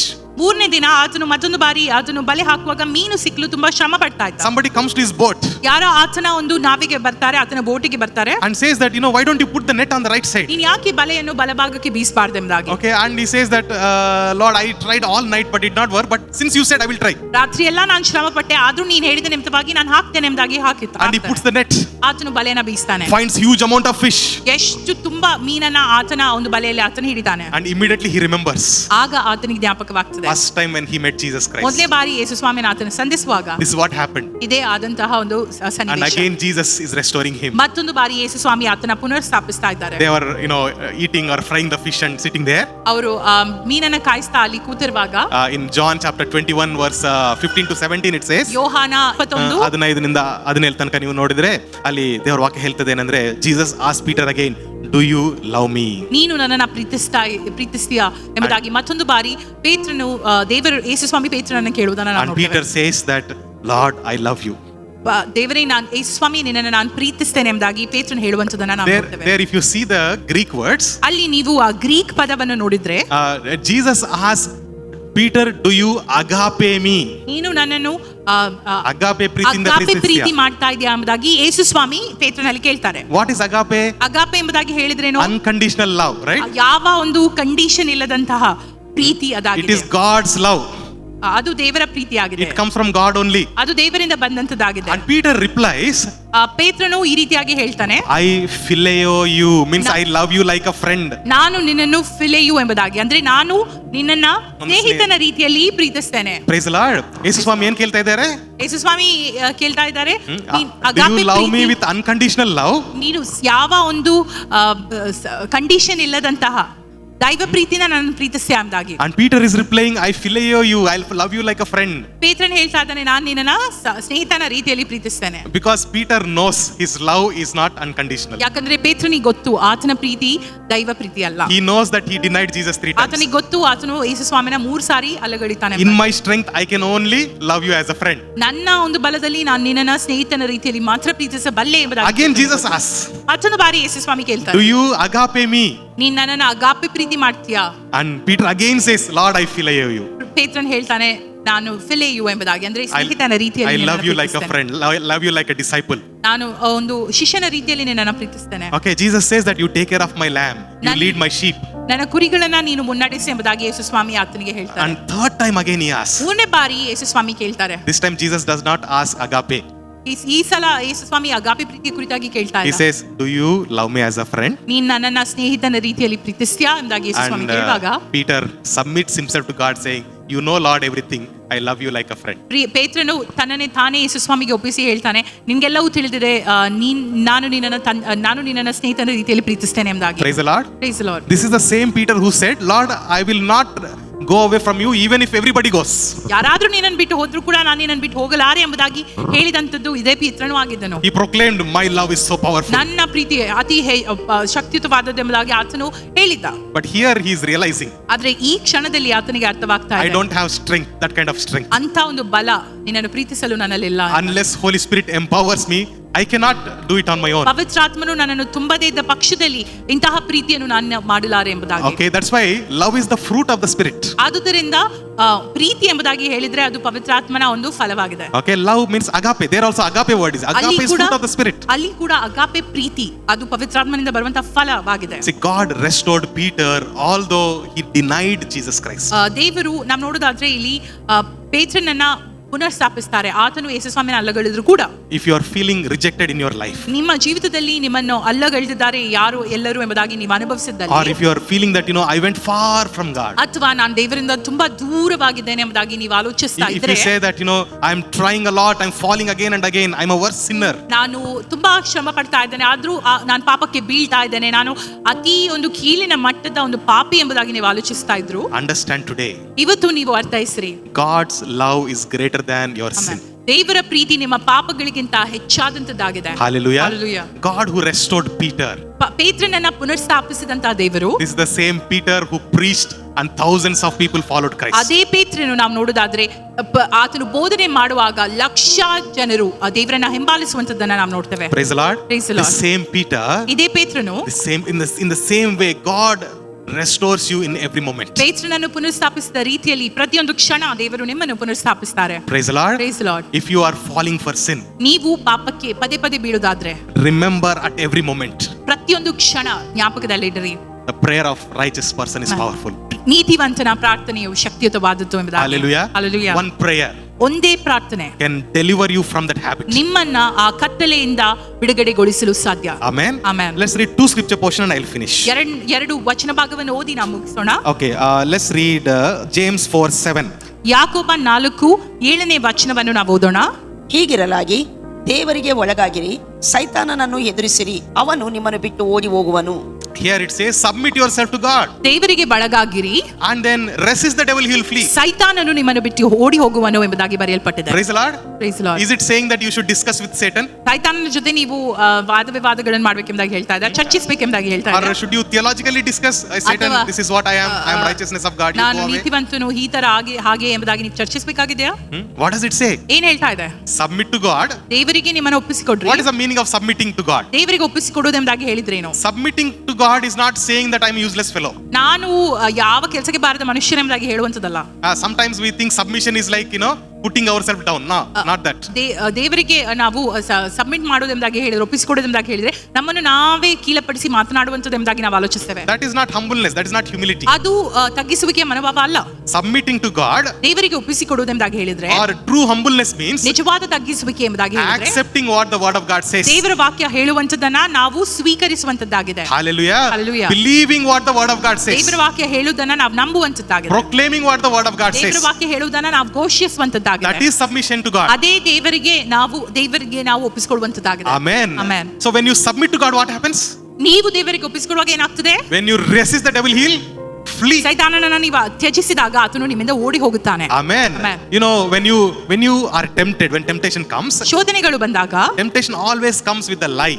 ಶೋಧನೆ ಯಾವಾಗ್ಲೂ ಒಂದು ಸುಳ್ಳಿನ ರೀತಿಯಲ್ಲಿ ಬರುತ್ತದೆ. Just the way how Satan tempted Jesus Christ. ಯಾವ ರೀತಿಯಾಗಿ ಸೈತಾನನು ಯೇಸು ಸ್ವಾಮಿನ ಶೋಧನೆಗೆ ಒಳಪಡಿಸಿದನು. Okay, he tried to tempt him in his identity as son of God. ಯೇಸು ಸ್ವಾಮಿ ದೇವರ ಒಂದು ಕುಮಾರನೆಂಬ ಗುರುತನ್ನ ಆತನ ಅರ್ಥೈಸಿ ಸಂಶಯಿಸಿ ಮಾತನಾಡ್ತಾ ಇರುವುದನ್ನ ನಾವು ನೋಡ್ತೇವೆ. Okay, and he tells a lie. If you are a son of God, turn this rock into bread. ನೀನು ದೇವ ಕುಮಾರನಾದರೆ ಈ ಒಂದು ಕಲ್ಲನ್ನ ರೊಟ್ಟಿಯಾಗಿ ಮಾರ್ಪಡಿಸಿ ಎಂಬುದಾಗಿ ಹೇಳ್ತಾನೆ. Okay, he tries to tempt Jesus Christ by another lie, saying that if you fall at my feet, I will give you everything. ಇನ್ನೊಂದು ಸುಳ್ಳು ಹೇಳಿ ನೀನು ನನ್ನ ಕಾಲಿಗೆ ಬಿದ್ರೆ ನಮಸ್ಕರಿಸಿದ್ರೆ ಎಲ್ಲ ನಿನ್ಗೆ ಕೊಡ್ತೇನೆ ಎಂಬುದಾಗಿ ಲೋಕದಲ್ಲಿ. He comes with another lie, saying that if you jump from here, God's angels will protect you. ನೀನು ಇಲ್ಲಿಂದ ಈ ಬೆಟ್ಟದಿಂದ ಹಾರಿದ್ರೆ ದೇವದೂತರು ಕರಿ ಅವರು ನಿನ್ನನ್ನು ರಕ್ಷಿಸ್ತಾರೆ ಎಂಬುದಾಗಿ ಹೇಳ್ತಾರೆ. Okay, see, like that, for you also For me also, the temptation comes with a lie. ನನ್ಗೂ ಮತ್ತು ನಿನ್ಗೂ ಕೂಡ ಇದೇ ರೀತಿಯಾಗಿ ಶೋಧನೆಗಳು ಒಂದು ಸುಳ್ಳಿನ ಮೂಲಕ ಪ್ರವೇಶಿಸ್ತದೆ. It comes with a lie saying that this drink will give you energy. ಈ ಒಂದು ಕುಡಿದ್ರೆ ನೀನು ಈ ಮತ್ತಿನ ಒಂದು ಸೇವನೆಯನ್ನು ನೀನು ಮಾಡಿದ್ರೆ ಇದು ನಿಮಗೆ ಶಕ್ತಿ ಕೊಡ್ತದೆ. It comes with a lie saying this smoking will give you very high experience. ನೀನು ಇದನ್ನ ಸೇವನೆ ಮಾಡಿದ್ರೆ ಧೂಮಪಾನ ತುಂಬಾ ಶಕ್ತಿ ಕೊಡ್ತದೆ ನಿಮಗೆ. Or if you watch this pornography, you will feel very happy. ಈ ಅಶ್ಲೀಲವಾದಂತಹ ಮೂವಿಗಳನ್ನ ನೀನು ನೋಡಿದ್ರೆ ನಿಮಗೆ ತುಂಬಾ ಸಂತೋಷ ದೊರಕುತ್ತದೆ ಎಂಬುದಾಗಿ. It comes with the lie and deception. ಇದೆಲ್ಲ ಸತ್ಯ ಸುಳ್ಳು ಮತ್ತು ಡಿಸೆಪ್ಷನ್ ಇಂದ ಬರುವಂತದ್ದಾಗಿದೆ. That's why confession of the word of God is required. ಆದುದರಿಂದ ದೇವರ ವಾಕ್ಯದ ಅರಿಕೆಗಳು ಅತಿ ಪ್ರಾಮುಖ್ಯತೆಯನ್ನು You ವಹಿಸುತ್ತದೆ. keep remembering your position in Christ. ನೀವು ಕ್ರಿಸ್ತನಲ್ಲಿ ನಿಮ್ಮ ಒಂದು ಗುರುತು ಅನ್ನ ಯಾವಾಗಲೂ ಜ್ಞಾಪಿಸಿ. That time or moment of temptation, ಆ ಒಂದು ಶೋಧನೆಯ ಸಂದರ್ಭದಲ್ಲಿ if you remember or you practice it to remember who you are in Christ, ನೀನು ಕ್ರಿಸ್ತನಲ್ಲಿ ಯಾರೆಂಬುದಾಗಿ ನೀನು ಗುರುತಿಸಲು ಪ್ರಯತ್ನಿಸುತ್ತಿದ್ರೆ, okay, or if you agree with the word of God and confess the word of ನೀನು God, ದೇವರ ವಾಕ್ಯದ ಜೊತೆ ಒಂದು ಅರ್ಥೈಸುವಿಕೆಯನ್ನು ಹೊಂದಿ ಅದರನ್ನು ನೀನು ಘೋಷಿಸಿದ್ರೆ, okay, agree means what in Kannada? ದೇವರ ಜೊತೆ ದೇವರ ವಾಕ್ಯದ ಅಂಗೀಕರಿಸಿ. ದೇವರ ವಾಕ್ಯವು ನಿಮ್ಮ ಕುರಿತಾಗಿ ಏನು ಹೇಳ್ತಾ ಇದೋ ಅದನ್ನು ಅಂಗೀಕರಿಸಿ ಘೋಷಣೆ ಮಾಡೋದಾದ್ರೆ ಆ ಕ್ಷಣದಲ್ಲಿ ನೀವು ತಿರಸ್ಕರಿಸಿದರೆ ಸೈತಾನ ಏನಾಗ್ತಾನೆ? ಓಡಿ ಹೋಗ್ತಾನೆ. Praise the Lord. If you resist the devil at that moment, he will run away, right? Even there is a saying in the ಸೈಕಾಲಜಿಯಲ್ಲಿ ಒಂದು ಈ ರೀತಿಯಾಗಿ ಹೇಳ್ತಾರೆ, okay, any temptation will last for 9 seconds. ಯಾವುದಾದ್ರೂ ಶೋಧನೆಯು 9 ಸೆಕೆಂಡ್ಗಳ ಕಾಲ ಅದಿರ್ತದಂತೆ. If you don't act on it, ನೀವು ಅದರ ಮೇಲೆ act ಮಾಡದೇ ಇದ್ರೆ. okay, ಎಷ್ಟು ಸಮಯ ಇರ್ತದಂತೆ? 9 ಸೆಕೆಂಡ್. 9 seconds ಮಾತ್ರ. ಎಷ್ಟು ಸೆಕೆಂಡ್ಸ್? 9 seconds ಮಾತ್ರ. ನೀವು ಏನು ಮಾಡದಿದ್ರೆ 9 seconds ಅಲ್ಲಿ ಹೋಗ್ತದೆ ಅದು actually. Okay, if you act on it, if you think, oh, this is nice thought, you're thinking, then one more thought will add to it. ಓ, ಇದು ಒಳ್ಳೆಯ ಆಲೋಚನೆ ಎಂದಾಗಿ ನೀವು ಆಲೋಚಿಸಿದ್ರೆ ಇನ್ನೊಂದು ಆಲೋಚನೆ ಅದಕ್ಕೆ ಸೇರ್ಪಡೆ ಆಗ್ತದೆ. But if you don't act on it, it exists only 9 seconds. ಆದ್ರೆ ಆ ಶೋಧನೆ ಆಲೋಚನೆ ಮನಸ್ಸಿಗೆ ಬಂದಾಗ 9 ಸೆಕೆಂಡ್ಗಳು ಅದು ದಾಟಿ ಹೋದಲ್ಲಿ, okay, in 9 seconds the problem with us is that we are acting on the temptation. ಆ 9 ಸೆಕೆಂಡ್ಗಳಲ್ಲಿ ನಾವು ಆ ಆಲೋಚನೆಗೆ ನಾವು ಅದಕ್ಕೆ ನೀರು ಹಾಕಿದ್ರೆ, okay, what did Joseph do when he got temptation? ಯೋಸೆಫನ್ ಏನ್ ಮಾಡಿದ್ನು ಶೋಧನೆ ಬಂದಾಗ? ಏನ್ ಮಾಡಿದ? ಅಲ್ಲಿ ಕೂತ್ಕೊಂಡು ಚರ್ಚಿಸಿದನ, ನೀವು ಪೋತಿಫರ್ ಹೆಂಡತಿ ನನ್ನ ಹತ್ರ ಬರಬೇಡ, ನಾನು ಸ್ನಾನ ಮಾಡ್ತಿದ್ದೆ ಆಚೆ ಹೋಗು ಹೇಳಿದ್ನ? ಇಲ್ಲ. ಏನ್ ಮಾಡಿದ? ಓಡಿ ಹೋದ, ran away. Okay, so that is how we should do with temptation. We don't discuss about it. ಅದೇ ರೀತಿಯಾಗಿ ನಾವು ಶೋಧನೆ ಬಂದಾಗ ಮಾಡುವಂತದ್ದಾಗಿದ್ರೆ ಅದ್ರ ಜೊತೆ ಕೂತ್ಕೊಂಡು ನಾವು ಚರ್ಚಿಸಬೇಕು. That's what science also says. ಅದೇ ಸೈಕಾಲಜಿ ಕೂಡ ಹೇಳ್ತಾ ಇದೆ. In the 9 seconds you can escape. 9 ಸೆಕೆಂಡ್ಗಳಲ್ಲಿ ನೀವು ಇದನ್ನ ಎಸ್ಕೇಪ್ ಮಾಡಬಹುದು. Okay, in 9 seconds Satan can run away. 9 ಸೆಕೆಂಡ್ಗಳಲ್ಲಿ ಸೈತಾನ ಓಡಿ ಹೋಗಬಹುದು. But the problem is in that within that 9 seconds we are adding one more thought. ಆದ್ರೆ 9 ಸೆಕೆಂಡ್ಗಳಲ್ಲಿ ನಾವು ಇನ್ನೊಂದು ಆಲೋಚನೆಯನ್ನು ಸೇರ್ಪಡಿಸ್ತೇವೆ ನೋಡಿ, ಅದು ಸಮಸ್ಯೆ. And then one more thought will add. ಮತ್ತೊಂದು ಆಲೋಚನೆ ಅದಕ್ಕೆ ಸೇರ್ಪಡೆ. And again you will try to do something about it. ಮತ್ತೆ ಅದರ ಕುರಿತಾಗಿ ನಾವು ಕಾರ್ಯರೂಪಕ್ಕೆ ಏನಾದ್ರೂ ಮಾಡ್ತೇವೆ. It is still not sin. You're only adding something to it, but it's not sin. ಅದು ಪಾಪವಲ್ಲ, ನೀವು ಆಲೋಚಿಸಿಕೊಂಡು ಸೇರ್ಪಡಿಸ್ತಾ ಇದ್ದೀರಾ. But as the thoughts go on, it will process into sin. ಆದ್ರೆ ಆಲೋಚನೆ ಸೇರ್ಪಡೆ ಆಗುತ್ತಾ ಇದ್ದಾಗ ಅದು ಪಾಪಕ್ಕೆ ಗುರಿ ಆಗ್ತದೆ, ಕ್ರಿಯಾ ರೂಪಕ್ಕೆ ಬರ್ತದೆ ಅಲ್ವಾ? So you will do something about it. That is sin. Okay, this is in the stage of temptation. Remember who you are in Christ. ಈ ಒಂದು ಶೋಧನೆ ಬರುವಾಗ ಕ್ರಿಸ್ತನಲ್ಲಿ ನೀವು ಯಾರು ಎಂಬುದಾಗಿ ನೀವು ಆಲೋಚಿಸಿರಿ. Praise the Lord. Praise the Lord. Okay, so let me conclude with one thought. ಒಂದು ವಾಕ್ಯವನ್ನು ಹೇಳಿ ನಾನು ಮುಗಿಸ್ತೇನೆ. When I was in Mysore, ನಾನು ಮೈಸೂರಲ್ಲಿ ಇರುವಾಗ, when I was growing in the Lord, ನಾನು ಕ್ರಿಸ್ತನಲ್ಲಿ ಬೆಳೆಯುತ್ತಾ ಇರುವಾಗ, that was much before marriage. ಮದುವೆಗಿಂತ ಮುಂಚಿತವಾಗಿ, okay, I had a thought in my mind. ನನಗೆ ಒಂದು ಆಲೋಚನೆ ನನ್ನ ಮನಸ್ಸಿಗೆ ಬಂತು. The people and the room that I was staying in, they were all very worldly. ನಾನು ಇದ್ದಂತಹ ಒಂದು ರೂಮ್ ಅಲ್ಲಿ ಅಥವಾ ನನ್ನ ನೇಬರ್ಸ್ ತುಂಬಾ ಲೌಕಿಕವಾದಂತಹ ಜನರಾಗಿದ್ರು. I am a child of God. ನಾನು ದೇವರ ಮಗನಾಗಿದ್ದೆ. But I am also mingling with them. I am also doing everything that they did. ಅರೆ ನಾನು ಕೂಡ ಅವ್ರ ಜೊತೆ ಮಾತನಾಡ್ತಾ ಇದ್ದೆ, ಅವರು ಏನ್ ಮಾಡಿದ್ರು ಅದೆಲ್ಲ ಮಾಡ್ತಾ ಇದ್ದೆ. Sometimes they used to bring drinks. I also used to drink. ಕೆಲವೊಂದು ಬಾರಿ ಅವರು ಡ್ರಿಂಕ್ಸ್ ನ ತರ್ತಾ ಇದ್ರು, ನಾನು ಅದು ಕುಡಿತಾ ಇದ್ದೆ. But one day I got one thought in my mind. ಒಂದು ದಿನ ಈ ಆಲೋಚನೆ ನನ್ನ ಮನಸ್ಸಿಗೆ ಬಂತು. This is not my position. ಇದು ನನ್ನ ಒಂದು ಸ್ಥಾನವಲ್ಲ. My position is I am justified in Christ. ಕ್ರಿಸ್ತನಲ್ಲಿ ನಾನು ನೀತಿವಂತನೆಂಬುದಾಗಿ ನಿರ್ಣಯಿಸಿದ್ದೇನೆ, ಅದೇ ನನ್ನ ಸ್ಥಾನವಾಗಿದೆ. I took a very strict decision. ನಾನು ಒಂದು ನಿರ್ಧಾರವನ್ನು ತೆಗೆದುಕೊಂಡೆ. These are my close friends. ಇವರೆಲ್ಲ ನನಗೆ ಆತ್ಮಿಕವಾದಂತಹ ಸ್ನೇಹಿತರು. But I don't need them. ಆದ್ರೆ ನನಗೆ ಅವರು ಬೇಕಾಗಿಲ್ಲ. I have to fellowship with the believers. ನಾನು ವಿಶ್ವಾಸಿಗಳ ಜೊತೆ ನನ್ನ ಒಂದು ಸಂಬಂಧವನ್ನು ಬೆಳೆಸಬೇಕಾಗಿದೆ. There was a wonderful prayer warrior in our church. ನಮ್ಮ ಒಂದು ಸಭೆಯಲ್ಲಿ ಒಂದು ಉತ್ತಮವಾದಂತಹ ಪ್ರಾರ್ಥನಾ ವೀರನಿದ್ದನು. Okay, his name is Paul, my best friend Paul. ಆತನ ಹೆಸರು ಪಾಲ್ ಎಂಬುದಾಗಿ. Okay, that time he was not my best friend. ಆಗ ಆತನು ನನ್ನ ಒಳ್ಳೆಯ ಸ್ನೇಹಿತನಾಗಿರ್ಲಿಲ್ಲ. Okay, but then I had a thought in my mind, what if I take a room along with him? ಅವನ ಜೊತೆ ನಾನೊಂದು ರೂಮ್ ತೆಗೆದ್ರೆ ಹೇಗೆ ಎಂಬ ಆಲೋಚನೆ ನನಗೆ I ಬಂತು. thought maybe my spiritual life will improve. ನನ್ನ ಆತ್ಮಿಕವಾದಂತಹ ಜೀವನ ಇಂಪ್ರೂವ್ ಆಗ್ಬೋದಲ್ಲ ಎಂಬ ಆಲೋಚನೆ ಬಂತು. So in the Sunday service, I went and asked him, Brother Paul, I'm searching for a room. ಸಹೋದರನಾದ ಪೌಲನೇ, ನಾನೊಂದು ರೂಮ್ ಹುಡುಕ್ತಾ ಇದ್ದೇನೆ ಎಂಬುದಾಗಿ ನಾನು ಹೇಳಿದೆ. Okay, he's an African, Kenyan. ನೈರೋಬಿಯಿಂದ ಬಂದಂತ ಕೆನ್ಯಾ ಒಂದು ದೇಶದಿಂದ ಬಂದಂತ. He immediately said, Brother Vikas, I am looking for a partner. Can we take room together? ಈ ರೀತಿಯಾಗಿ ಅವ್ರು ಹೇಳಿದ್ರು, ನಾನು ಒಂದು ಪಾರ್ಟ್ನರ್ ಅನ್ನು ಹುಡುಕ್ತಾ ಇದ್ದೇನೆ, ನಾವು ಜೊತೆಯಾಗಿ ರೂಮ್ ತೆಗೆದುಕೊಳ್ಳೋಣ. That's how Nairobi people talk. Okay, so we took a room together. ನಾವು ಅದೇ ರೀತಿಯಾಗಿ ಒಂದು ರೂಮ್ ಅನ್ನ ರೆಂಟಿಗೆ ತಕೊಂಡ್ವಿ. My fellowship with this believer ಈ ವಿಶ್ವಾಸಿ ಜೊತೆ ನನ್ನ ಒಂದು ಅನುಭವ and other believers in the ಅನ್ಯೋನ್ಯತೆ church, ಮತ್ತು ಸಹ ಒಂದು ಸಭೆಯಲ್ಲಿದ್ದಂತ ವಿಶ್ವಾಸಿಗಳ ಜೊತೆ ನನ್ನ ಅನ್ಯೋನ್ಯತೆ, okay, that changed my life. ಅದು ನನ್ನ ಜೀವಿತವನ್ನ ಬದಲಾಯಿಸಿತು. The more I fellowshiped with the people of the world, ಲೋಕದ ಜೊತೆ ನಾನು ಹೆಚ್ಚಾದಂತಹ ಒಂದು ಫೆಲೋಶಿಪ್ ಮಾಡಿದ ಪಕ್ಷದಲ್ಲಿ, ಅನ್ಯೋನ್ಯತೆ ನಡೆಸಿದ my ಪಕ್ಷದಲ್ಲಿ attraction was towards the world. ಲೋಕದ ಕುರಿತಾಗಿ ನನ್ನ ಆಕರ್ಷಣೆಗಳು ಒಳಗಾಗಿತ್ತು. But when I started to fellowship with the people of God, ಆದ್ರೆ ದೇವರ ಜನರ ಜೊತೆ ಅನ್ಯೋನ್ಯತೆ ನಾನು ಬೆಳೆಸ್ತಾ ಹೋದಾಗ, I am here teaching the Bible because of those days, my small beginnings, when I fellowship with these believers, that helped me to grow in the Lord. ಈಗ ನಾನು ಇಲ್ಲಿ ಕೂತು ದೇವರ ವಾಕ್ಯದ ಕುರಿತಾಗಿ ನಿಮಗೆ ಹೇಳ್ತೇನೆ ಎಂಬುದಾಗಿ ಹೇಳಿದ್ರೆ, ಆ ಒಂದು ಚಿಕ್ಕ ಹೆಜ್ಜೆಗಳೇ ಇದಕ್ಕೆ ಕಾರಣವಾಗಿದೆ. ನಾನು ವಿಶ್ವಾಸಿಗಳ ಜೊತೆ ಮಾಡಿದಂತಹ ಅನ್ಯೋನ್ಯತೆಯ ಮೂಲಕವಾಗಿ ನಾನು ಇಲ್ಲಿದ್ದೇನೆ. Praise the Lord. Praise the The Lord. sanctification step is in your hands. ಈ ಶುದ್ಧೀಕರಣ ಹಂತ ನಿಮ್ಮ ಕೈಯಲ್ಲಿದೆ. That's why Paul says, renew your mind. It doesn't say God will come and renew. ಆದುದರಿಂದ ಪೌಲನು ಹೇಳ್ತಾ ಇದ್ದಾನೆ, ನಿಮ್ಮ ಒಂದು ಆಲೋಚನೆ ಮನಸ್ಸನ್ನ ನೀವು ನೂತನಗೊಳಿಸಿರಿ ಎಂಬುದಾಗಿ. ಯಾರು ಬಂದು ಅದನ್ನು ನಿಮಗೋಸ್ಕರ ಮಾಡೋದಿಲ್ಲ. Okay, it doesn't say that God will come and do. ದೇವರು ಬಂದು ಇದನ್ನ ಮಾಡ್ತಾರೆ ಎಂಬುದಾಗಿ ಹೇಳಲ್ಲ. It is in your hands. ಅದು ನಿಮ್ಮ ಕೈಯಲ್ಲಿದೆ. It is everything pertaining to your life is in your hands. ನಿಮ್ಮ ಜೀವಿತದ ಕುರಿತಾಗಿ ಎಲ್ಲವೂ ನಿಮ್ಮ ಕೈಯಲ್ಲಿದೆ. What do you want to do with it? ನೀವು ಅದರ ಕುರಿತಾಗಿ ಏನು ಮಾಡಲು I want to ಬಯಸ್ತೀರಾ? ask those who are watching online, what do you want to do with it? ನಮ್ಮ ಆನ್ಲೈನ್ ವೀಕ್ಷಿಸ್ತಾ ಇರುವವರಿಗೆ ಒಂದು ಪ್ರಶ್ನೆ, ಅದರ ಕುರಿತಾಗಿ ನೀವೇನು ಮಾಡಲು ಬಯಸ್ತಾ ಇದ್ದೀರಾ? Every moment you have victory. ಪ್ರತಿಯೊಂದು ಕ್ಷಣ ಒಂದು ಜಯ ನಿಮ್ಮಲ್ಲಿದೆ. Remember who you are in Christ. ನೀವು ಕ್ರಿಸ್ತನಲ್ಲಿ ಯಾರು ಎಂಬುದಾಗಿ ನೀವು ಗುರುತಿಸಿರಿ. Praise the Lord. Praise the Lord. ಸರ್ವೋತ್ತಮ ಧರ್ಮ ಪ್ರಮಾಣವನ್ನು ಲಕ್ಷ್ಯ ಕೊಟ್ಟು ನೋಡಿ. ಒಂದು ಸಾತಿ ನೋಡಿದ್ರೆ ಆಗೋದಿಲ್ಲ. ಅದಕ್ಕೆ ಬಹಳ ಜನ ನಾನು ನೋಡ್ತೇನೆ, ದೇವರ ವಾಕ್ಯವನ್ನು ಪ್ರತಿದಿನ ಅರಿಕೆ ಮಾಡಬೇಕು. ನಾವು ಅರಿಕೆ ಮಾಡ್ತಿರುವಾಗ, ನಾನು ಯೇಸು ಕ್ರಿಸ್ತನಲ್ಲಿ ನೀತಿವಂತನಾಗಿದ್ದೇನೆ, ಯೇಸು ಕ್ರಿಸ್ತನು ನಂಬುವುದರ ಮೂಲಕ ನಾನು ಆತನಲ್ಲಿ ಐಕ್ಯವಾಗಿದ್ದೇನೆ, ಆತನಲ್ಲಿ ಐಕ್ಯವಾಗಿದ್ದೇನೆ, ಆತ ನನ್ನಲ್ಲಿದ್ದಾನೆ, ನಾನು ಆತನಲ್ಲಿದ್ದೇನೆ. ಆತ ನನ್ನಲ್ಲಿದ್ದಾನೆ, ನಾನು ಆತನಲ್ಲಿದ್ದೇನೆ ಅಂದರೆ ಏನರ್ಥ? ಆತನ ದ್ರಾಕ್ಷಾ ಬಳ್ಳಿ, ನಾನು ಕೊಂಬೆ. ನಾವು ದ್ರಾಕ್ಷಾ ಬಳ್ಳಿಯಲ್ಲಿ ಇರುವಂಥದ್ದೇ ಕೊಂಬೆಯಲ್ಲಿ ಬರ್ತದೆ. ದ್ರಾಕ್ಷಾ ಬಳ್ಳಿಯ ಫಲ ಯಾವ್ರ ಮೂಲಕ ಸಿಗುತ್ತದೆ? ಕೊಂಬೆ ಮೂಲಕ. ಇದನ್ನು ನಾವು ಮರಿಬಾರ್ದು. ಯಾವಾಗಾದರೆ ಇದನ್ನು ಮರಿತೀವಿ. ಅದಕ್ಕೆ ಯಾಕೋಬನು ಹೇಳ್ತಾನೆ, ದ ಮೋಸ್ಟ್ ಪ್ರಾಬ್ಲಮ್ ವಿಶ್ವಾಸಿಗಳ ಜೀವನದಲ್ಲಿ ಇರೋದಂದರೆ, ಬೈಬಲ್ ಓದುವಾಗ, ಪ್ರಾರ್ಥನೆ ಮಾಡುವಾಗ ದೇವರ ಮಕ್ಕಳ ಥರ ಯೋಚಿಸ್ತಾರೆ. ಆದರೆ ಅದಾದ ನಂತರ ಅವರ ಜೀವನದಲ್ಲಿ ಆ ವಚನಗಳೇ ಮರ್ತು ಹೋಗ್ತಾರೆ. ಯಾವಾಗಾದರೆ ಮರ್ತು ಹೋಗ್ತೀವೋ ಅದೇ ಪ್ರಾಬ್ಲಮ್. ಅದಕ್ಕೆ ಯಾಕೋಬನು ಹೇಳ್ತಾನೆ, ನಿಮ್ಮ ಮುಖವನ್ನು ಕನ್ನಡಿಯಲ್ಲಿ ನೋಡಿಕೊಂಡು ಆಚೆ ಹೋಗಿ ಮರ್ತು ಬಿಡ್ತೇನೆ. ಕನ್ನಡಿ ನಿಮ್ಗೆ ಏನು ತೋರಿಸ್ತದೆ? ನೀನು ಬಲಹೀನ, ನೀನು ಪಾಪಿ ಅಂತ ತೋರಿಸ್ತದ? ಏನು ತೋರಿಸ್ತದೆ ಹೇಳ್ರಿ? ದೇವರ ಕನ್ನಡಿ ಅಂದರೆ ದೇವರ ವಾಕ್ಯ. ದೇವರ ವಾಕ್ಯ ಏನು ತೋರಿಸ್ತದೆ?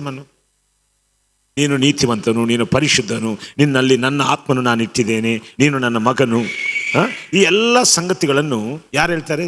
ನಮಗೆ ದೇವರ ವಾಕ್ಯ ಹೇಳ್ತದೆ. ಅದಕ್ಕೆ ನಾವೇನು ಮಾಡ್ತೀವಿ ಅಂದರೆ, ಈಗ ಇಷ್ಟು ವಾಕ್ಯ ಕೇಳಿರ್ತೀವಲ್ಲ, ಇದು ನಮ್ಮ ಮನಸ್ಸಲ್ಲಿ ಇಟ್ಕೊಳ್ಳಿಕ್ಕೆ ಯಾವುದಲ್ಲ, ಇದು ನಮ್ಮ ಮನಸ್ಸಿನಲ್ಲಿ ಸ್ಥಾಪಿಸುವ ಕೆಲಸ ನಮ್ಮದು. ಸ್ಥಾಪಿಸುವ ಕೆಲಸ ಅಂದ್ರೆ ಏನು? ಇದನ್ನು ಮಾತಾಡ್ತಾನೆ ಇರಬೇಕು. ಏನು ಮಾಡಬೇಕು? ನೀನು 1000 ಬಲಹೀನತೆಗಳು ನಿನಗಿರಲಿ, ಬಲಹೀನತೆಗಳ ಬಗ್ಗೆ ನೀನು ಮಾತಾಡಬೇಡ. ಯಾಕಂದರೆ ನಿನ್ನ ಬಲಹೀನತೆಗಳು ನಿನ್ನ ರಕ್ಷಣೆಯನ್ನು ನಿರ್ಧರಿಸೋದಿಲ್ಲ. ದೇವರ ವಾಕ್ಯ ಹೇಳ್ತದೆ, ನೀನು ಯೇಸುವನ್ನು ನಂಬಿದ್ದಕ್ಕಾಗಿ ನೀನು ಏನಾಗಿದ್ದೀರಿ? ಅಲ್ಲ, ಕೇಳ್ತಿದ್ದೀರಾ? ಏನಾಗಿದೆ? ರಕ್ಷಿಸಲ್ಪಟ್ಟಿದ್ದೀರಿ. ಸೊ ಅದಕ್ಕಾಗಿ ನಾನು ರಕ್ಷಿಸಲ್ಪಟ್ಟಿದ್ದು ನಿಜ, ಯಾಕಂದರೆ ವಾಕ್ಯವು ಹೀಗೆ ಹೇಳ್ತದೆ ಅಂತೇಳಿ ಬಿಟ್ಟು ನೀವು ಮರಿಬಾರ್ದು. ನೀವು 1000 ಬಲಹೀನತೆಗಳ ಮಧ್ಯದಲ್ಲಿ ನೀವು ದೇವರ ವಾಕ್ಯವನ್ನು ಅರಿಕೆ ಮಾಡ್ತಾ ಇರುವಾಗ, ಬೈಬಲ್ ವಾಕ್ಯ ಕ್ಲಿಯರ್ ಆಗಿ ಹೇಳ್ತದೆ ಏನಂತ? ಸರ್ವೋತ್ತಮ ಧರ್ಮ ಪ್ರಮಾಣವನ್ನು ಲಕ್ಷ್ಯ ಕೊಟ್ಟು ನೋಡ್ರಿ. ಇದು ಯಾಕಂದ್ರೆ ಲಕ್ಷ್ಯ ಕೊಟ್ಟು ಯಾಕೆ ನೋಡ್ಬೇಕಂದ್ರೆ, ಇದು ನಿಜವಾಗಿಯೂ ದೇವರ ವಾಕ್ಯ. ಹಲ್ಲೆಲೂಯಾ. ಈ ನಿಜವಾಗಿಯೂ ದೇವರ ವಾಕ್ಯ ಅಂದ್ರೆ ಇದು ಫೈನಲ್, ಅದು ನಿಮ್ಮ ಫೈನಲ್ ಡಿಸಿಷನ್ ಅಷ್ಟೇ. ಇನ್ನು ಅದಾದ ನಂತರ ನಿಮಗೆ ಬೇರೆದಿಲ್ಲ. ಹಲ್ಲೆಲೂಯಾ. ಸೊ ಆ ವಾಕ್ಯವು ಹೇಳಿದ್ದಕ್ಕಾಗಿ ನೀನು ಧೈರ್ಯ ತಂದ್ಕೋಬೇಕಾಗ್ಲಿ, ಪಾಸ್ಟರ್ ಇವತ್ತು ನಾನು ಒಳ್ಳೆ ಪ್ರಾರ್ಥನೆ ಮಾಡಿದ ಅಂತ ಹೇಳಿದ್ದಕ್ಕಾಗಿ ನಾವು ಕೊಚ್ಕೊಳ್ಳೋದಲ್ಲ. ಇನ್ನೊಬ್ಬರು ಬಂದೆ ಏನು ಚೆನ್ನಾಗಿಲ್ಲ ಅಂದರೆ, ಹೌದಾ ಬೇಡವಲ್ಲ ನನಗೆ ಅಂತ ಹೋಗೋದಲ್ಲ. ಯಾಕಂದರೆ ಮನುಷ್ಯರ ಸಂಗತಿಗಳ ಮೇಲೆ ನಿರ್ಧರಿಸಲ್ಪಡುವುದಲ್ಲ ನಾವು, ಯಾವತ್ತೂ ವಾಕ್ಯವನ್ನೇ. ಜನ ಹೊಗಳಿ ಬಿಟ್ರೆ ಹೌದಾ ಇವತ್ತು ಪವರ್ಫುಲ್ ಇತ್ತಾ ಗೊತ್ತನ ಒಳ್ಳೆ ಪ್ರೈಸ್ ದಿ ಲಾರ್ಡ್. ಈ ಭಾವನೆಗಳಿಂದ ಬಿಟ್ಟು ಹೋಗೋವರೆಗೂ ನೀನು ಹೇಗಿರ್ತೀವಿ ಅಂದರೆ ದೇವರ ರಾಜ್ಯದಲ್ಲಿ ಎಫೆಕ್ಟ್ ಆಗಿ ನೀನು ಕೆಲಸ ಮಾಡೋಕ್ಕಾಗಲ್ಲ. ಯಾಕಂದ್ರೆ ನಿನ್ನ ಮನಸ್ಸೇ ನಿನ್ನನ್ನು ಏನು ಮಾಡ್ತಿರ್ತದೆ, ನಿನಗೆ ವಿರುದ್ಧವಾಗಿ ನಿಂತಿರ್ತದೆ. ಅದಕ್ಕೆ ದುಶ್ಮನ್ ಕಿದರೆ ಅವನು ಯಾರು? ಮನಸ್ಸು. ಈ ಮನಸ್ಸನ್ನು ನೀನು ಪ್ರತಿದಿನ ಸಾಧನೆ ಮಾಡಬೇಕು, ಹೌದಲ್ಲ? ನಿಮ್ಮ ರಕ್ಷಣೆಯನ್ನು ಏನು ಮಾಡ್ರಿ, ಸಾಧಿಸ್ಕೊ. ಅಂದರೆ ನಿಮ್ಮ ಮನಸ್ಸು ಹೇಳ್ತದೆ ನೀನೆಂಥ ಸೇವೆ ಮಾಡ್ತೀವಿ. ಕೆಲವು ಸತಿ ಯಾರು ಹೇಳ್ತಾರೆ ನೀನೆಂಥ ಸೇವಕರು ಅಂತ ಯಾರು ಹೇಳ್ತಾರೆ?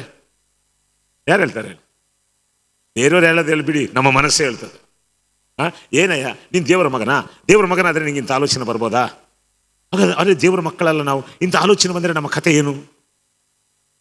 ನೋಡಿ, ಆಲೋಚನೆಗಳು ಬರದ ಹಾಗೆ ಯಾರು ನಿಲ್ಲಿಸೋದಿಲ್ಲ. ಯಾಕಂದರೆ ನಮ್ಮ ತಲೆ ಮೇಲೆ ಪಕ್ಷಿಗಳು ಹಾರದಾಗಿ ನಾವು ಮಾಡ್ಲಿಕ್ಕೆ ಆಗ್ತದ? ಆದರೆ ಏನು ಮಾಡಬಾರ್ದು, ಕೂತ್ಕೊಳ್ಳಿಕ್ಕೆ ಬಿಡಬಾರ್ದು. ಆದರೆ ಎಷ್ಟು ಈಸಿಯಾಗಿ ಕೂತ್ಕೊಳ್ಳಿಕ್ಕೆ ಬಿಡ್ತೀವಿ ಗೊತ್ತಾ? ಅದು ಕೂತ್ಕೊಂಡು ನಮ್ಮನ್ನೇನು ಮಾಡ್ತದೆ, ಚಂದಕ್ಕೆ ಹೋಗ್ತಾ ಇದ್ರು ದೇವರೇ ಅಂತ ಹೇಳ್ತಾರೆ. ನನ್ನ ಮನಸ್ಸು ನೀನೇನು ಹೇಳ್ತೀಗ ನಾನು ನಂಬೋದಿಲ್ಲ, ದೇವರ ವಾಕ್ಯವು ಏನು ಹೇಳ್ತದೋ. ಸೊ ಅದಕ್ಕೆ ನೀವು ಎಷ್ಟು ನಂಬುತ್ತೀರಿ ನೀತಿವಂತರಂತ? ಏನು 1000 ಜನ ನಿಂತ್ಕೊಂಡು ನೀನು ಅಪರಾಧಿ, ನೀನು ಮೋಸಗಾರ, ನೀನು ಪ್ರಯೋಜನ ಇಲ್ಲ ಎಲ್ಲರೂ ಹೇಳ್ಬೇಕು, ನಾನು ಅಭಿಷಕ್ತನು, ನಾನು ಜಗತ್ತುತ್ಪತ್ತಿಗೆ ಮುಂಚೆ ಆರಿಸಲ್ಪಟ್ಟವನು, ನಾನು ನೀತಿವಂತನು. ಅವುಗಳಿಗೆ ವಿರುದ್ಧವಾಗಿ ಮಾತಾಡಬೇಕು ನಾವು. ಇದಕ್ಕೇನು ಬೇಕು? ಅನ್ಯೂನ್ಯತೆ ಬೇಕು. ನೀನು ಕುಗ್ಗಿದಾಗ ಇನ್ನೊಬ್ಬರು ವಾಕ್ಯದಲ್ಲಿ ಬಲಪಡಿಸ್ತಾರೆ. ಅದಕ್ಕೆ ವಾಕ್ಯವನ್ನು ಅರಿಕೆ ಮಾಡ್ತಾ ಇರಬೇಕು. ಅದು ಸರ್ವೋತ್ತಮ ಧರ್ಮ ಪ್ರಮಾಣವನ್ನು ಲಕ್ಷ್ಯ ಕೊಟ್ಟು ನೋಡಿ. ಧರ್ಮ ಪ್ರಮಾಣ ಅಂದ್ರೆ ಏನು? ಧರ್ಮಶಾಸ್ತ್ರ ಅಲ್ಲ, ಕ್ರಿಸ್ತನ ಮೂಲಕ ದೇವರು ಮಾಡಿರೋ ಇದು ಧರ್ಮ ಪ್ರಮಾಣ. ಅಂದರೆ ಅದು ನಮಗೆ ಸುಪ್ರೀಂ ಕೋರ್ಟ್ ಇದ್ದಾನೆ, ಅದೇ ಅಲ್ಲಿ ಡಿಕ್ಲೇರ್ ಆಗಿಬಿಟ್ಟಿದೆ. ಅದಕ್ಕೆ ಇದು ನಿಜವಾಗಿಯೂ ದೇವರ ವಾಕ್ಯ. ಇದೇನಂತ ಸುಮ್ಮನೆ ದೇವರ ವಾಕ್ಯ ಅಲ್ಲ ಅದು, ಅಥವಾ ಯಾರೋ ಬರೆದಿರುವಂಥ ಸಂಗತಿ ಅಲ್ಲ. ಈ ನೀತಿ ನಿರ್ಣಯ ಎಂಬುದು ಯಾರು ಮಾಡಿದ್ದು? ಏನೋ ನಿನ್ನ ಮನಸ್ಸಿಗೆ ಇಷ್ಟ ಆದಾಗ ನಾನು ನೀತಿವಂತನು, ನಿನ್ನ ಮನಸ್ಸಿಗೆ ಇಷ್ಟ ಇಲ್ಲದಾಗ ನಾನು ನೀತಿವಂತನಲ್ಲ, ಹಾಗಿರುವಂಥದ್ದಲ್ಲ ಇದು ಭೂಮಿಯ ಆಕಾಶಗಳ ಒಡೆಯನು. ಹಲ್ಲೆಲೂಯಾ. ಆತನೇ ಆದಿಯೂ, ಆತನೇ ಅಲ್ಫಾ, ಆತನ ಹೇಳ್ತಿದ್ದಾನೆ, ಆತನ ವಾಕ್ಯ ಹೇಳ್ತಾ ಇದೆ. ಸೊ ಅದಕ್ಕೆ ಇದನ್ನು ಅಲಕ್ಷ್ಯ ಮಾಡಬೇಡ್ರಿ. ಪ್ರೀತಿಯಾದ ಅಲಕ್ಷ್ಯ, ನೀವು ನೀತಿವಂತರು ಎಂಬ ಈ ಮಾತಿಗೆ ವಿರುದ್ಧವಾಗಿ ಬರುವ ಯಾವ ಆಲೋಚನೆಯನ್ನು ಅಂಗೀಕರಿಸಬೇಡ್ರಿ. ಏನು ಮಾಡ್ರಿ? ಯಾವ ಮಾತನ್ನು, ನಿಮ್ಮನ್ನು ನಿರುತ್ಸಾಹ ಮಾಡುವಂತ ಯಾವ ಆಲೋಚನೆಯನ್ನು ಅಂಗೀಕರಿಸಬಾರ್ದು. ಇನ್ನೊಂದು ಮಾತು ಹೇಳ್ಬೇಕಂದ್ರೆ, ನಿಮ್ಮ 5 ಜ್ಞಾನೇಂದ್ರಿಯಗಳು ಏನು ಹೇಳ್ತವೆ ಅದನ್ನು ನಂಬಲೇಬಾರದು ಅಷ್ಟೇ. Final don't believe.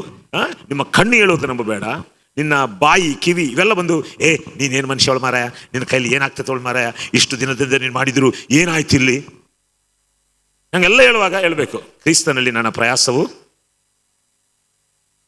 ಅಲ್ಲ. ಅದಕ್ಕೆ ಪ್ರತಿ ಕ್ಷಣ ವಾಕ್ಯ, ಪ್ರತಿ ವಿರೋಧ ಯೋಚನೆಗೆ ನಿನ್ನ ಹತ್ರ ಒಂದು ವಾಕ್ಯ ಇರಬೇಕು. ಫಿನಿಶ್.